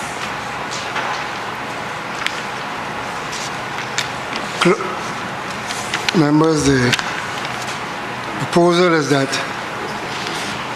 5A2B, 2D on page 8 of the document be expunged. As many of that opinion say aye? Aye. As many of a contrary opinion? Amendment accepted. Clause 6 as amended stands part of the bill. Aye.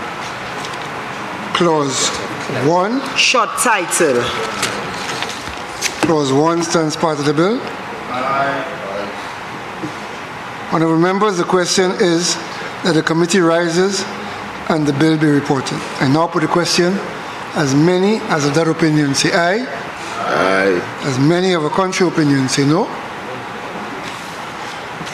Ayes have it. I think the ayes have it.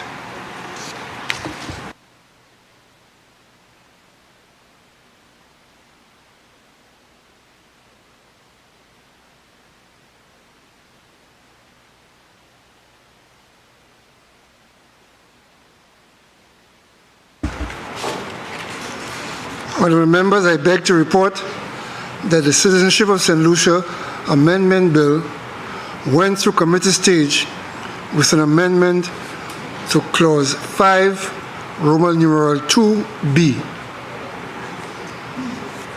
2D, sorry, 2D. Minister for Home Affairs. Mr. Speaker, I move that the report of the committee be adopted and that the bill be read a third time and passed. Honourable members, the question is that the report of the committee be adopted and that the Citizenship of St. Lucia Amendment Bill be read a third time and passed. I now put the question. As many as of that opinion say aye. Aye. As many as the contrary opinion say no. I think the ayes have it. The ayes have it. Be it enacted by the King's Most Excellent Majesty, by and with the advice and consent of the House of Assembly and the Senate of St. Lucia, and by the authority of the same as follows. This act may be cited as the Citizenship of St. Lucia Amendment Act 2024. Minister for Commerce. Thank you, Mr. Speaker. Mr. Speaker, I beg to present for first reading a bill shortly entitled Registration of Business Name Amendments. But, Mr. Speaker, before we move forward, with your permission, I want to make just three statements. Very short. I understand the request. Okay. I was going to do this first. Go ahead, Madam Clerk. Registration of Business Names Amendment. So you can move for second reading. Mr. Speaker, I beg to move for the suspension of Standing Order number 48-2 to enable this bill to go through its remaining stages at this sitting. Honourable members, the question is that Standing Order 48-2 be suspended to allow the Minister for Commerce to proceed with the remaining stages of the bill at this sitting. I now put a question. As many as of that opinion say aye. As many as of a contrary opinion say no. I think the ayes have it. The ayes have it. Leave is granted, and the minister may proceed and make the statement that you wish to make. Mr. Speaker, I beg to present for second reading a bill shortly entitled Registration of Business Name Amendments. Mr. Speaker, the purpose of the bill, Mr. Speaker. Remember, didn't you want to say something before you go into the bill? Okay. I think I'm going to do it at the end, Mr. Speaker. Yeah. Mr. Speaker, the Registration of Business Name Amendment Bill proposed specific amendments to the Registration of Business Name Act, Cap 13.3. The amendments aim to enhance regulatory oversight and ensure proper governance in the incorporation and registration of business names, particularly those involved in financial services. Mr. Speaker, these amendments mirror the changes we've just effected earlier in the Companies Act, Mr. Speaker. So, the key provisions of the bill before us, Mr. Speaker, clauses 1 and 2 looked at the short title and interpretation. Clause 3 amends Section 2 of the Act, and that is to amend the change of the definition of registrar and to insert a definition of the term Financial Services Regulatory Authority. Clause 4 amends Section 5 of the Act to stipulate that a firm or person required to register under the Act must first obtain the written consent of the Director of the Financial Services Regulatory Authority, where the business intends to carry on a service, including insurance or financial services. And for Clause 5, Mr. Speaker, it repeals Section 17. Mr. Speaker, the proposed amendments address significant regulatory gaps and mitigate risk associated with the incorporation and registration of companies involved in financial services. There is an inherent risk when businesses register under names suggesting involved in financial services without proper oversight. Currently, the FSRA and the Registrar of Companies have an informal understanding to prevent such registration, but this is not legally binding and is dependent on the discretion of the registrar. Mr. Speaker, it has been observed that companies have been incorporated using terms like insurance agency and insurance broker without the necessary non-objection from the FSRA. This poses a clear risk to the public, as these companies might operate without proper regulatory oversight, leading to potential financial misconduct or, in some cases, fraud.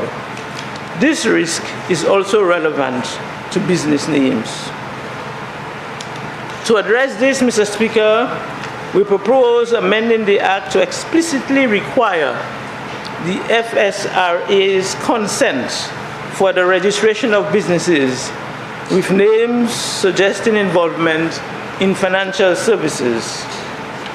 And the recommended amendment, Mr. Speaker, and I quote, a firm or person registered under this Act must obtain the written consent of the Director of the Financial Services Regulatory Authority, where a business name contains the words assurance, insurance, money, currency, lending, forex, virtual assets, mutual funds, or a word of similar meaning. And B, a business engages or intends to engage in insurance business, money service business, lending, foreign exchange business, virtual assets, mutual funds business, or international financial services. Mr. Speaker, the Registration of Business Names Amendment Bill is crucial for strengthening regulatory oversight and protecting the public from potential risk associated with improper regulated financial service companies and businesses. By formalizing the requirements for FSRA consent in the Act, we ensure a robust and transparent registration process, safeguarding the integrity of our financial sector. This bill is presented to this Honorable House for consideration, and I urge all members to support its passage to reinforce our regulatory framework and promote public trust in our financial institutions.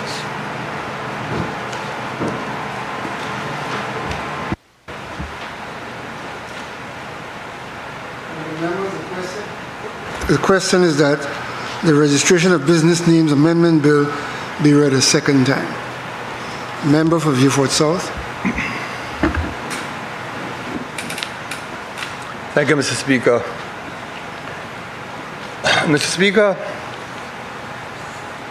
it is telling that the members for Soufriere, Potsdam, in presenting the bill to this House, emphasize that the purpose of the bill was regulatory oversight. Two words, regulatory oversight. So the objective is to regulate, it is to control, it is to direct, it is to impose, it is to place an additional burden on those individuals conducting business in this country or seeking to register business entities. Now, Mr. Speaker, I want to put my cards on the table by saying that the Financial Services Regulatory Authority was in fact enacted when I served as Prime Minister, so I'm very familiar with the legislation. And my contention or issue is not with the fact of avoiding the names identified in both this bill and the previous bill in respect of companies. That's not my contention. My contention is not about whether you should have these names or whether these names should be permitted or anybody registering companies should include these names in the companies or, in fact, in the businesses that they're seeking to register. That's not my issue. My issue is the imposition of another layer of bureaucracy on the business conduct in this country. And honorable members will know that I have been consistently fighting against impositions. I have been consistently arguing against extensions of bureaucratic behavior by governments and by departments of governments. And it's nothing new. In fact, in opposition, I routinely criticize legislation that moved in that direction. And to this day, the Attorney General, my dear friend, my good friend, is yet to correct some of the impurities of legislation enacted by the former government. Castries City Council is one such act that needs cleaning up, but that's for another show, another occasion. Mr. Speaker, let me say this. The more a country is regulated, the more there is corruption. The countries with the greatest degree of corruption in the Caribbean are the countries that seek to regulate against evil. So the more you have legislation that regulates, is the more you have corruption. And you know why, Mr. Speaker? because people seek to get around the legislation, people seek to avoid the bureaucracy introduced by such legislation, so they buy the civil servants and buy public officials so they can get their way. Now, Mr. Speaker, you will be tempted to ask me which countries I have in mind, but you know them well. I ask you to look from the north in Jamaica to the south way down in South America and look at the range of countries, and those countries who have repeatedly over the years sought to deal with their social issues by regulatory behavior. And this is what is happening to us, because the more we regulate, is the more our people look for ways and means to get around the regulations, get around the laws by engaging in deceitful and corrupt behavior. Now, Mr. Speaker, I have made it clear that I do not object to the central mission, that is to say, to prevent the use of these terms in the names of companies or in business names. But it is the method. Sometimes I fear that we have been creating monsters in our midst.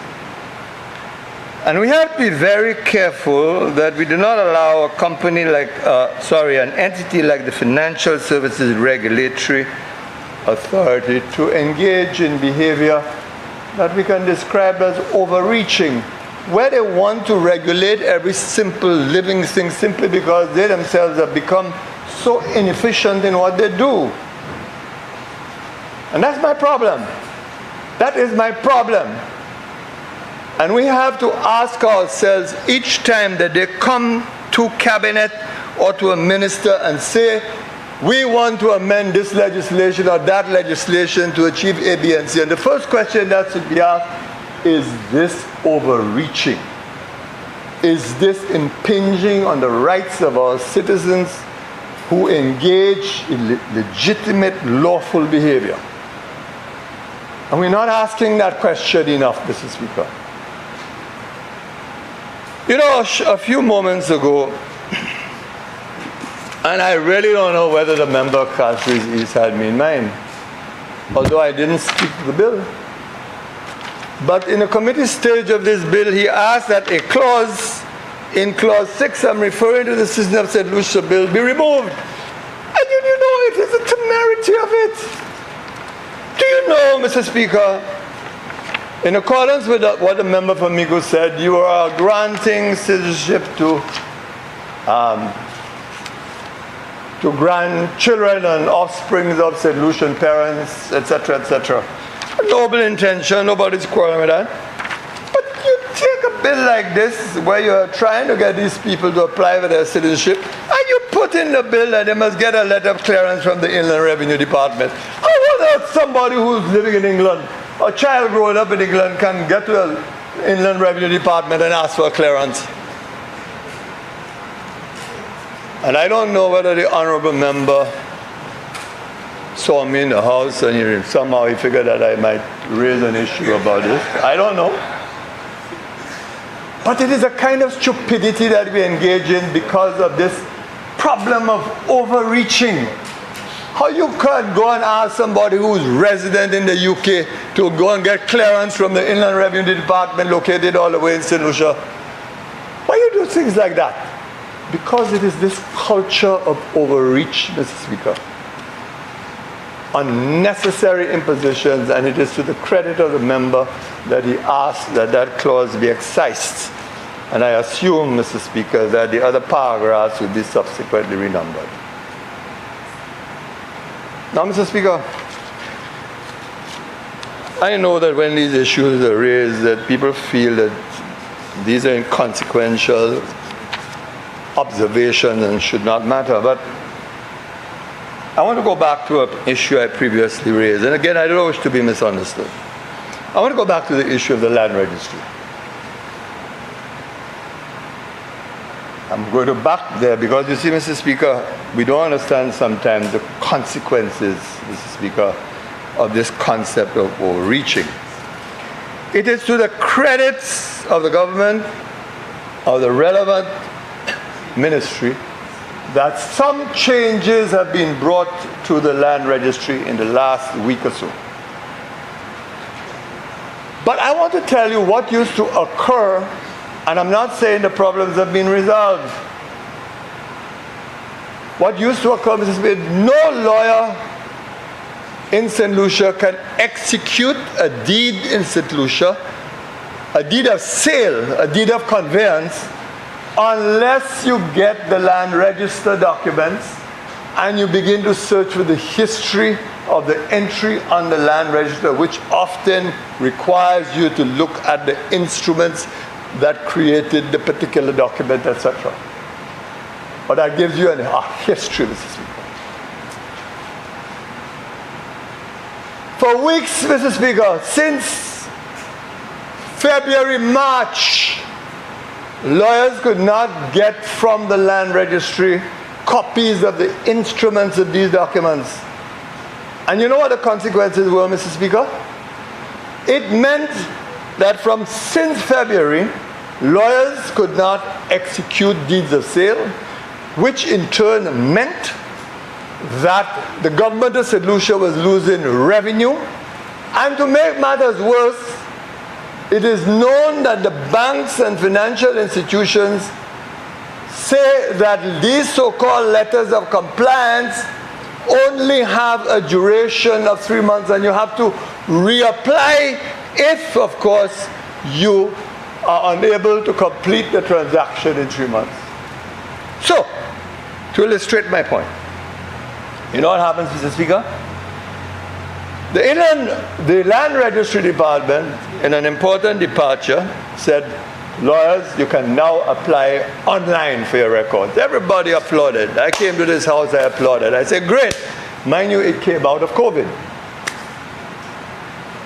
But when you're in a firm and you apply for the instruments, and this is occurring since February, no one acknowledges that you have applied, and you do not get the instruments, and in fact, February passes, March passes, April passes, May passes, we are now in June.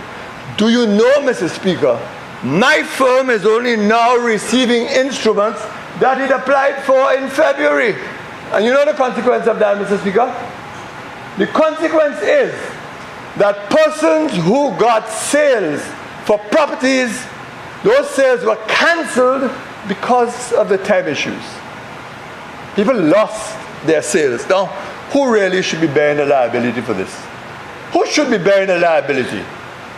If a member of the public has an agreement for sale, it is to be completed within a certain period of time.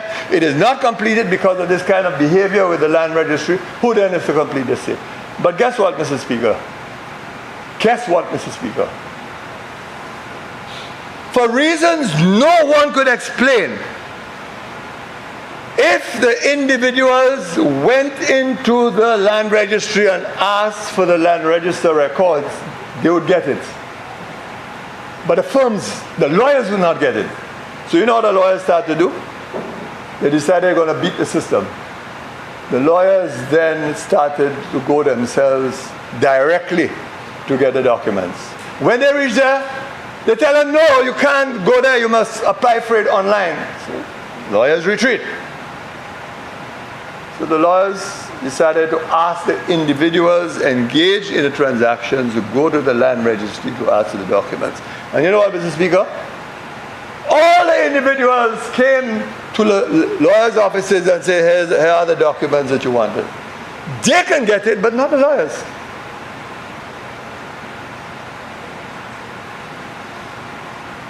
Can I tell you, Mr. Speaker?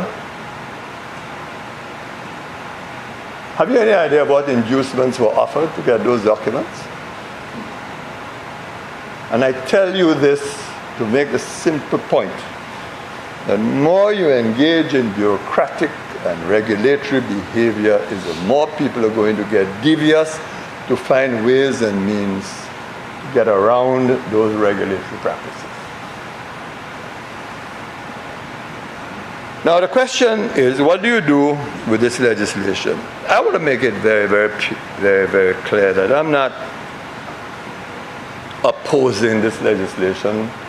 But I do have problems, especially in respect of the business names amendment that you first have to apply to the Director of Financial Services Regulatory Authority.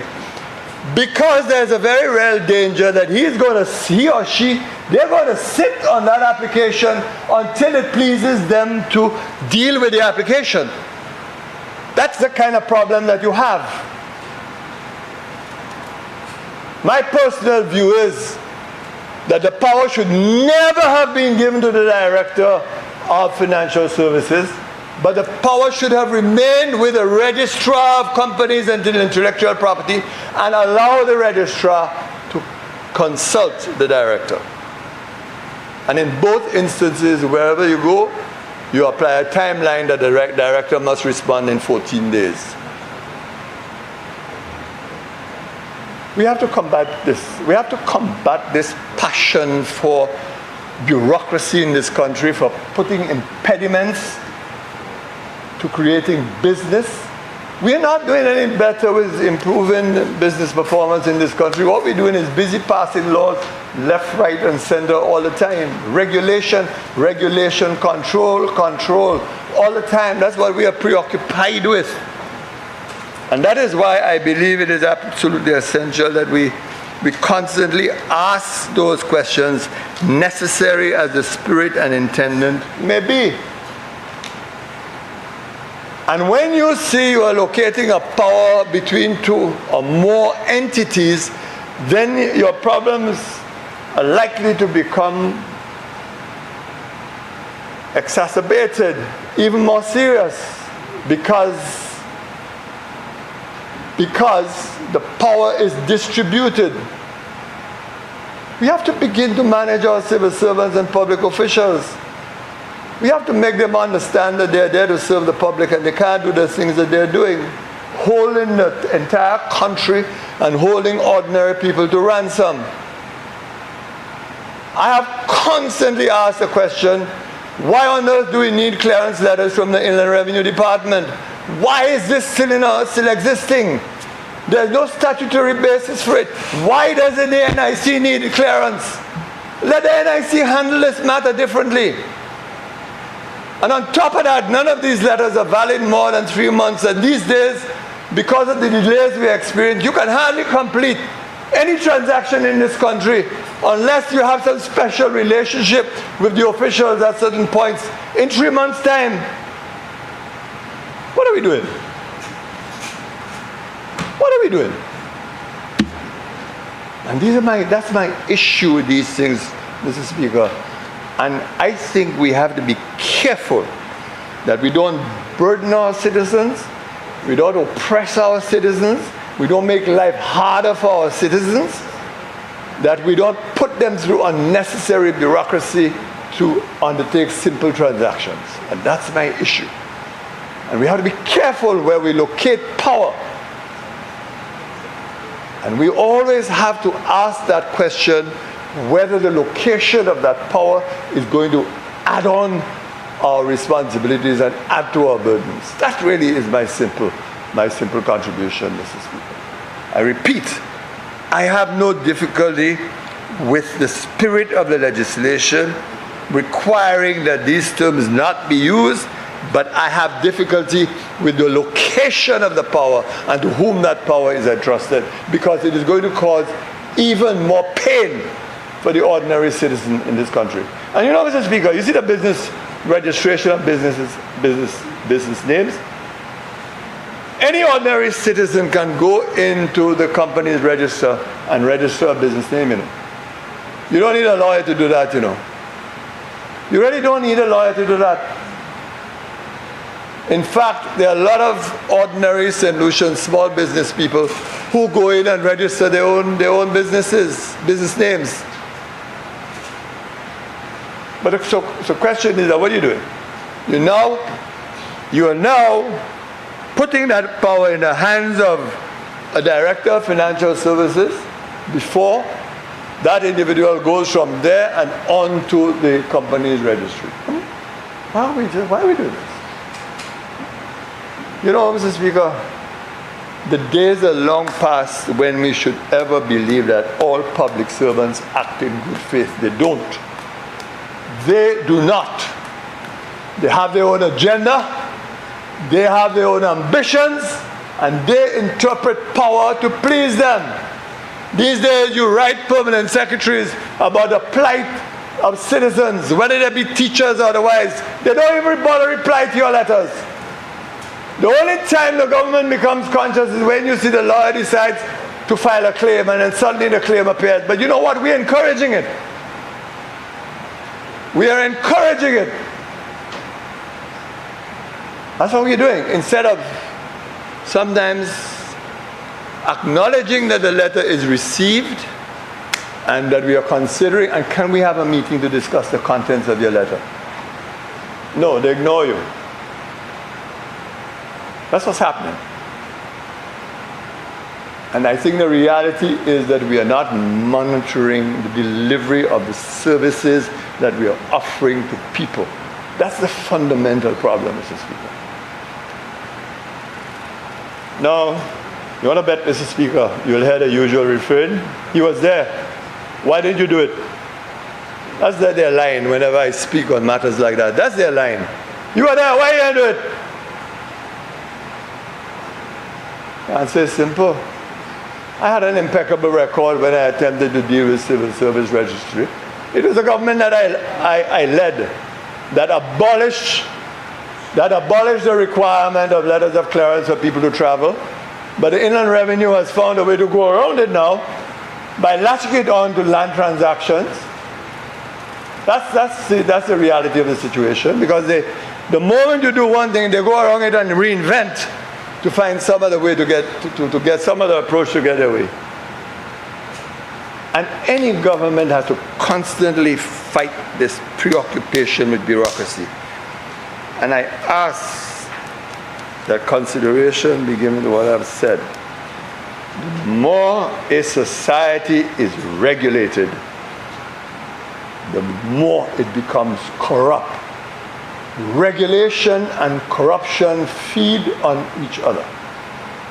You regulate, then those who want the services will seek for ways and means to peddle influence, to buy influence, and to beat the system. And you're talking about the problem you have in the police force. These are the kind of issues you should be looking at. These are the kind of issues. These are the kind of issues. An accident occurs in this country. When can you get a police report on the accident? When? You have to beg and beg and beg and beg. Months you can't get the police report on the accident. Why? These are the kind of issues that we have to tackle, Mr. Speaker. These are the kind of issues. And we have to be careful of arming civil servants with unnecessary authority. We have to bring an end to overreaching. I thank you, Mr. Speaker, and say no more.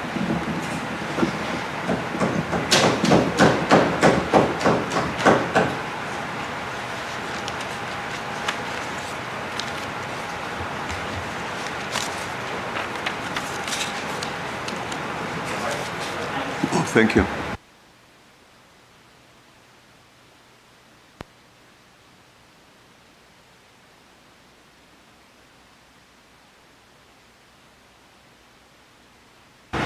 Minister for Commerce.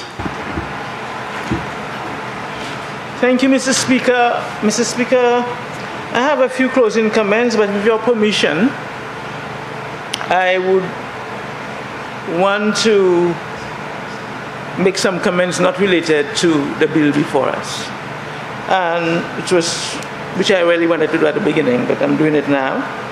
The first one is to commend the NIC on the initiative for Sneaker Day, Mr. Speaker. I believe that this supports the initiative by the Ministry of Health for St. Lucia Mills. And from where I sit and stand, I believe that the two initiatives need to be moved forward in a much progressive way. So we should not only have a Sneaker Day, but we should really try to introduce it a lot more often, because the issue of movements and walking for our citizens is critical. So I really want to commend the NIC. I want to commend the Minister for Health but I believe that it is an issue that we have to do a lot more to get into the psyche of our citizens. So that's the first one, Mr. Speaker. The second, I speak as the Minister for Commerce to inform you, Mr. Speaker, and the general public that tomorrow, God willing, is MSME Day, Mr. Speaker, and I want to use that moment to encourage all citizens of St. Lucia to make an effort to buy something local tomorrow. You purchase something that is made in St. Lucia, and I also want to encourage us to support small business. This government has made a significant investment both with the youth economy and with our MSME loan program. But this investment by the government must be supported by the citizens of St. Lucia. So I want to take this moment to encourage them. I want to also commend and congratulate the small businesses and our young persons who have started businesses. And thirdly, Mr. Speaker, I want to express deepest condolences to the family of Nurse Janetta and Charles, a nurse that has served the community of Soufrière and the constituency for a long time, and she passed this week, and I want to express my condolences. So, Mr. Speaker, in closing comments on the bill before us, I heard the passionate presentation by the member for Beaufort South, and I understand the concerns that he has expressed, and that is that we must not over-regulate, and at the same time that we must take off the layers, do not add layers of bureaucracy. The ministry that I represent, the Ministry of Commerce, is also tasked with the responsibility for ensuring that we cause businesses the ease of doing business. We have the full responsibility for it, but it impacts all what other ministries does. So I heard very clearly the members' concern that we should balance the whole issue of control. But what I want to add is that particular bill we have before us, the focus is on risk. One of the things that I want to give the member my word on that I will interact with the member for the Minister for the Public Service, who's not in the House today, to see how best we interact with the two registrars. I know we now have the DigiGov process in terms of the online, trying to get the registry online, and you are correct, member, that an individual wanting that information or applying maybe ought not even to leave their office, but to apply online, where one registrar should be able to give an okay or an authorization online and the other one taking it from there. So I'm giving you a commitment that I will put this high up on my agenda, that we will look at the processes as much as possible to make this a lot easier. So with these few words, Mr. Speaker, for the bill before us, the focus is on minimizing the risks to the general public. But I'm giving a commitment here that we will, based on the comments made by the honorable member, that we look at the processes in this. I thank you, Mr. Speaker. Honorable members, the question is that the registration of business names amendment bill be read a second time. I now put the question. As many as of that opinion say aye. Aye. As many as of a contrary opinion say no. I think the ayes have it. The ayes have it.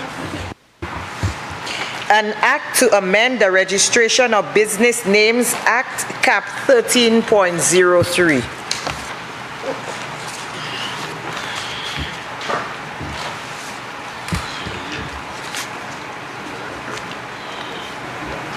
Clause 2. Interpretation. Clause 2 stands part of the bill. Aye. Clause 3. Amendment of Section 2. Clause 3 stands part of the bill. Aye. Clause 4. Amendment of Section 5. Clause 4 stands part of the bill. Aye. Clause 5. Repeal of Section 17. Clause 5 stands part of the bill. Aye. Clause 1. Short title. Clause 1 stands part of the bill. Aye.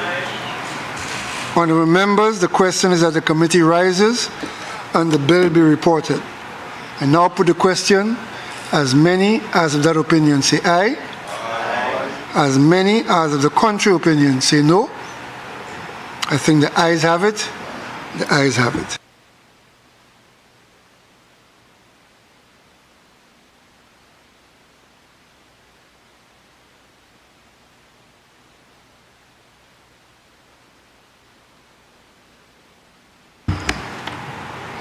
Honourable members, I beg to report that the registration of business names amendment bill went through committee stage without amendment. Minister for Commerce. Thank you, Mr. Speaker. I move that the report of the committee be adopted and the bill be read a third time and passed. Honourable members, the question is that the report of the committee be adopted and that the registration of business names amendment bill be read a third time and passed. I now put the question. As many as of that opinion say aye. Aye. As many as are of a contrary opinion say no. I think the ayes have it. The ayes have it. Be it enacted by the King's Most Excellent Majesty, by and with the advice and consent of the House of Assembly and the Senate of St. Lucia, and by the authority of the same as follows.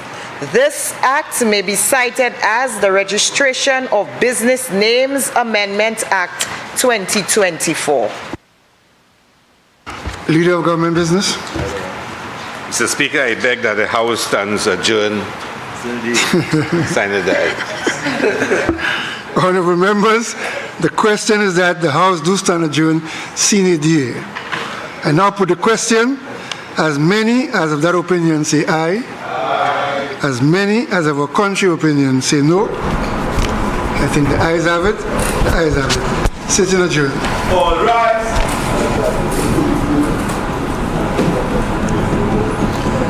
Well, we've come to the end of the sitting for today, the 26th day of June 2024. It was a very interesting sitting, I must say. There were three bills that were proposed for discussion. The one company's amendment moved and presented by the Prime Minister and Minister for Finance, Economic Development and Youth Economy, and Minister for Justice and National Security. There was not much discussion on this bill.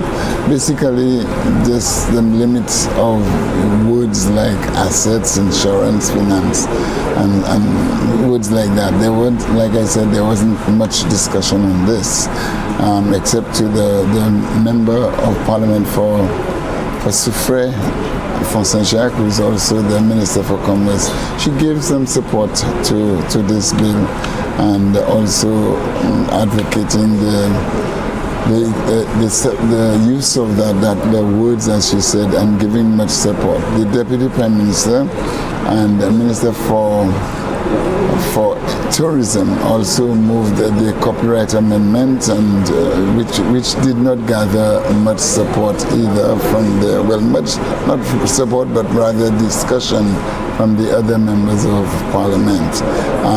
But what did gather much discussion from the members of the House of Assembly today was the Citizenship of St. Lucia amendment, which was moved by the Minister for Youth, responsible for Home Affairs, Crime Prevention and Persons with Disabilities. Actually, it was his debut presentation moving that bill, and it did receive many contributions from the various parliamentarians. Unfortunately, the member of Parliament from Miku South, who is the leader of the opposition, did, and the Speaker announced his absence very early, and also during the discussion on that bill, Citizenship of St. Lucia Amendment, there was no opposition member present. And the member of Parliament for Choiseul, Saltibus, who was there earlier, but he wasn't there, was absent actually for this bill. The discussion was basically about giving St. Lucians, second generation St. Lucians, opportunity to participate more in the life of St. Lucia. As it stands now, they do not have much benefit. There's not too many benefits for them. And as the Minister for Tourism mentioned, there are even in the persons who apply for citizenship by investment get a lot more benefits, and through this program, other than St. Lucians themselves. And as the Prime Minister mentioned in his contribution, he said during the time that during town hall meetings in the diaspora, this issue was raised, and so a number of persons spoke on this issue. Even the Minister for Health, who said this matter affected him personally, where he actually decided against this, perhaps living in St. Lucia or outside of St. Lucia, simply because his love for St. Lucia at the time and his culture, the drumming, he did mention that, and so it affected him personally. We also had the Minister for Education and Member of Parliament for Denver North, who spoke about the persons within his constituency who had issues like that, and he actually related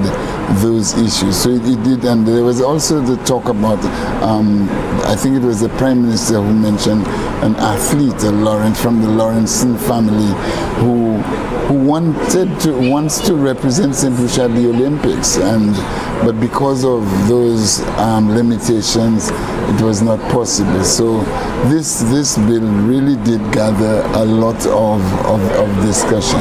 Témoin distinct en créole vitement, la tenu trois billes qui passent en caille constitutionnelle, mais ça qui était plus intéressant, c'était un bill porté Jean Saint-Lucien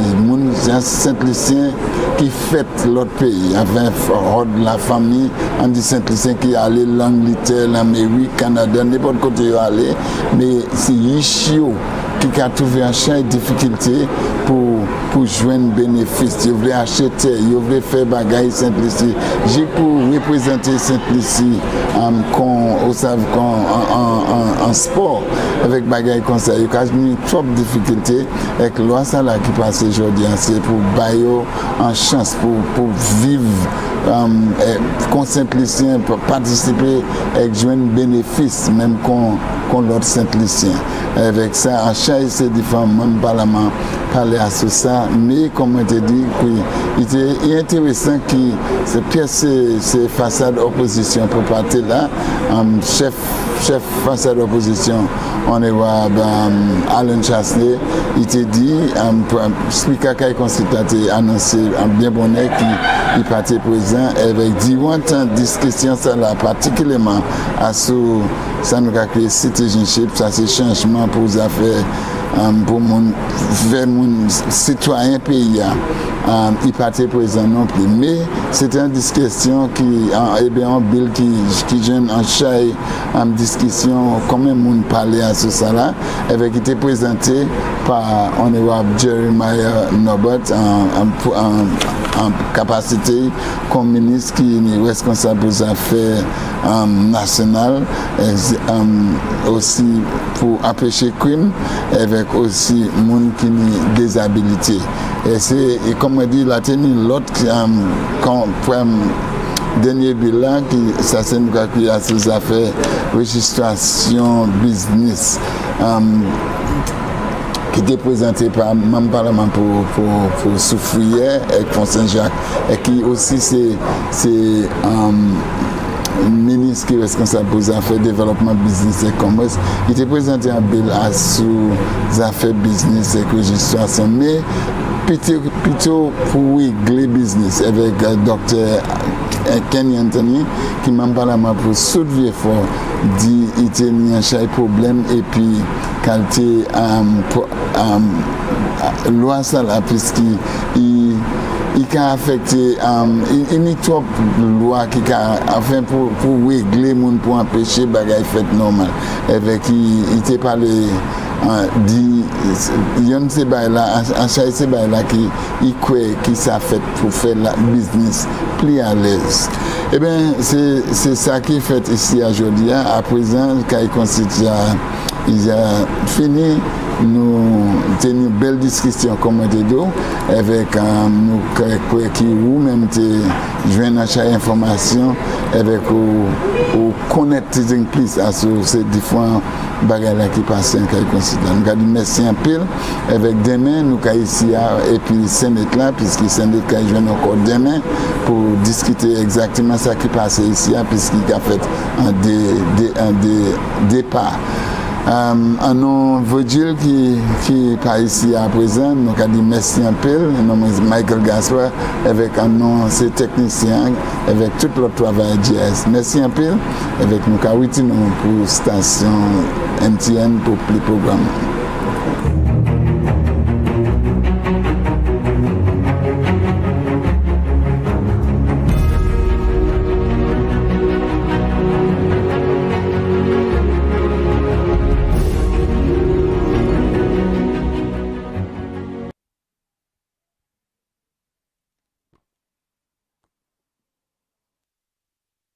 TVET has always been something within the Ministry of Education, just as I indicated, a very good secret.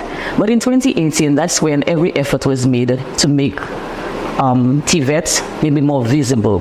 And so when the ministry launched our hashtag Educate St. Lucia, TVET was included as one of the pillars and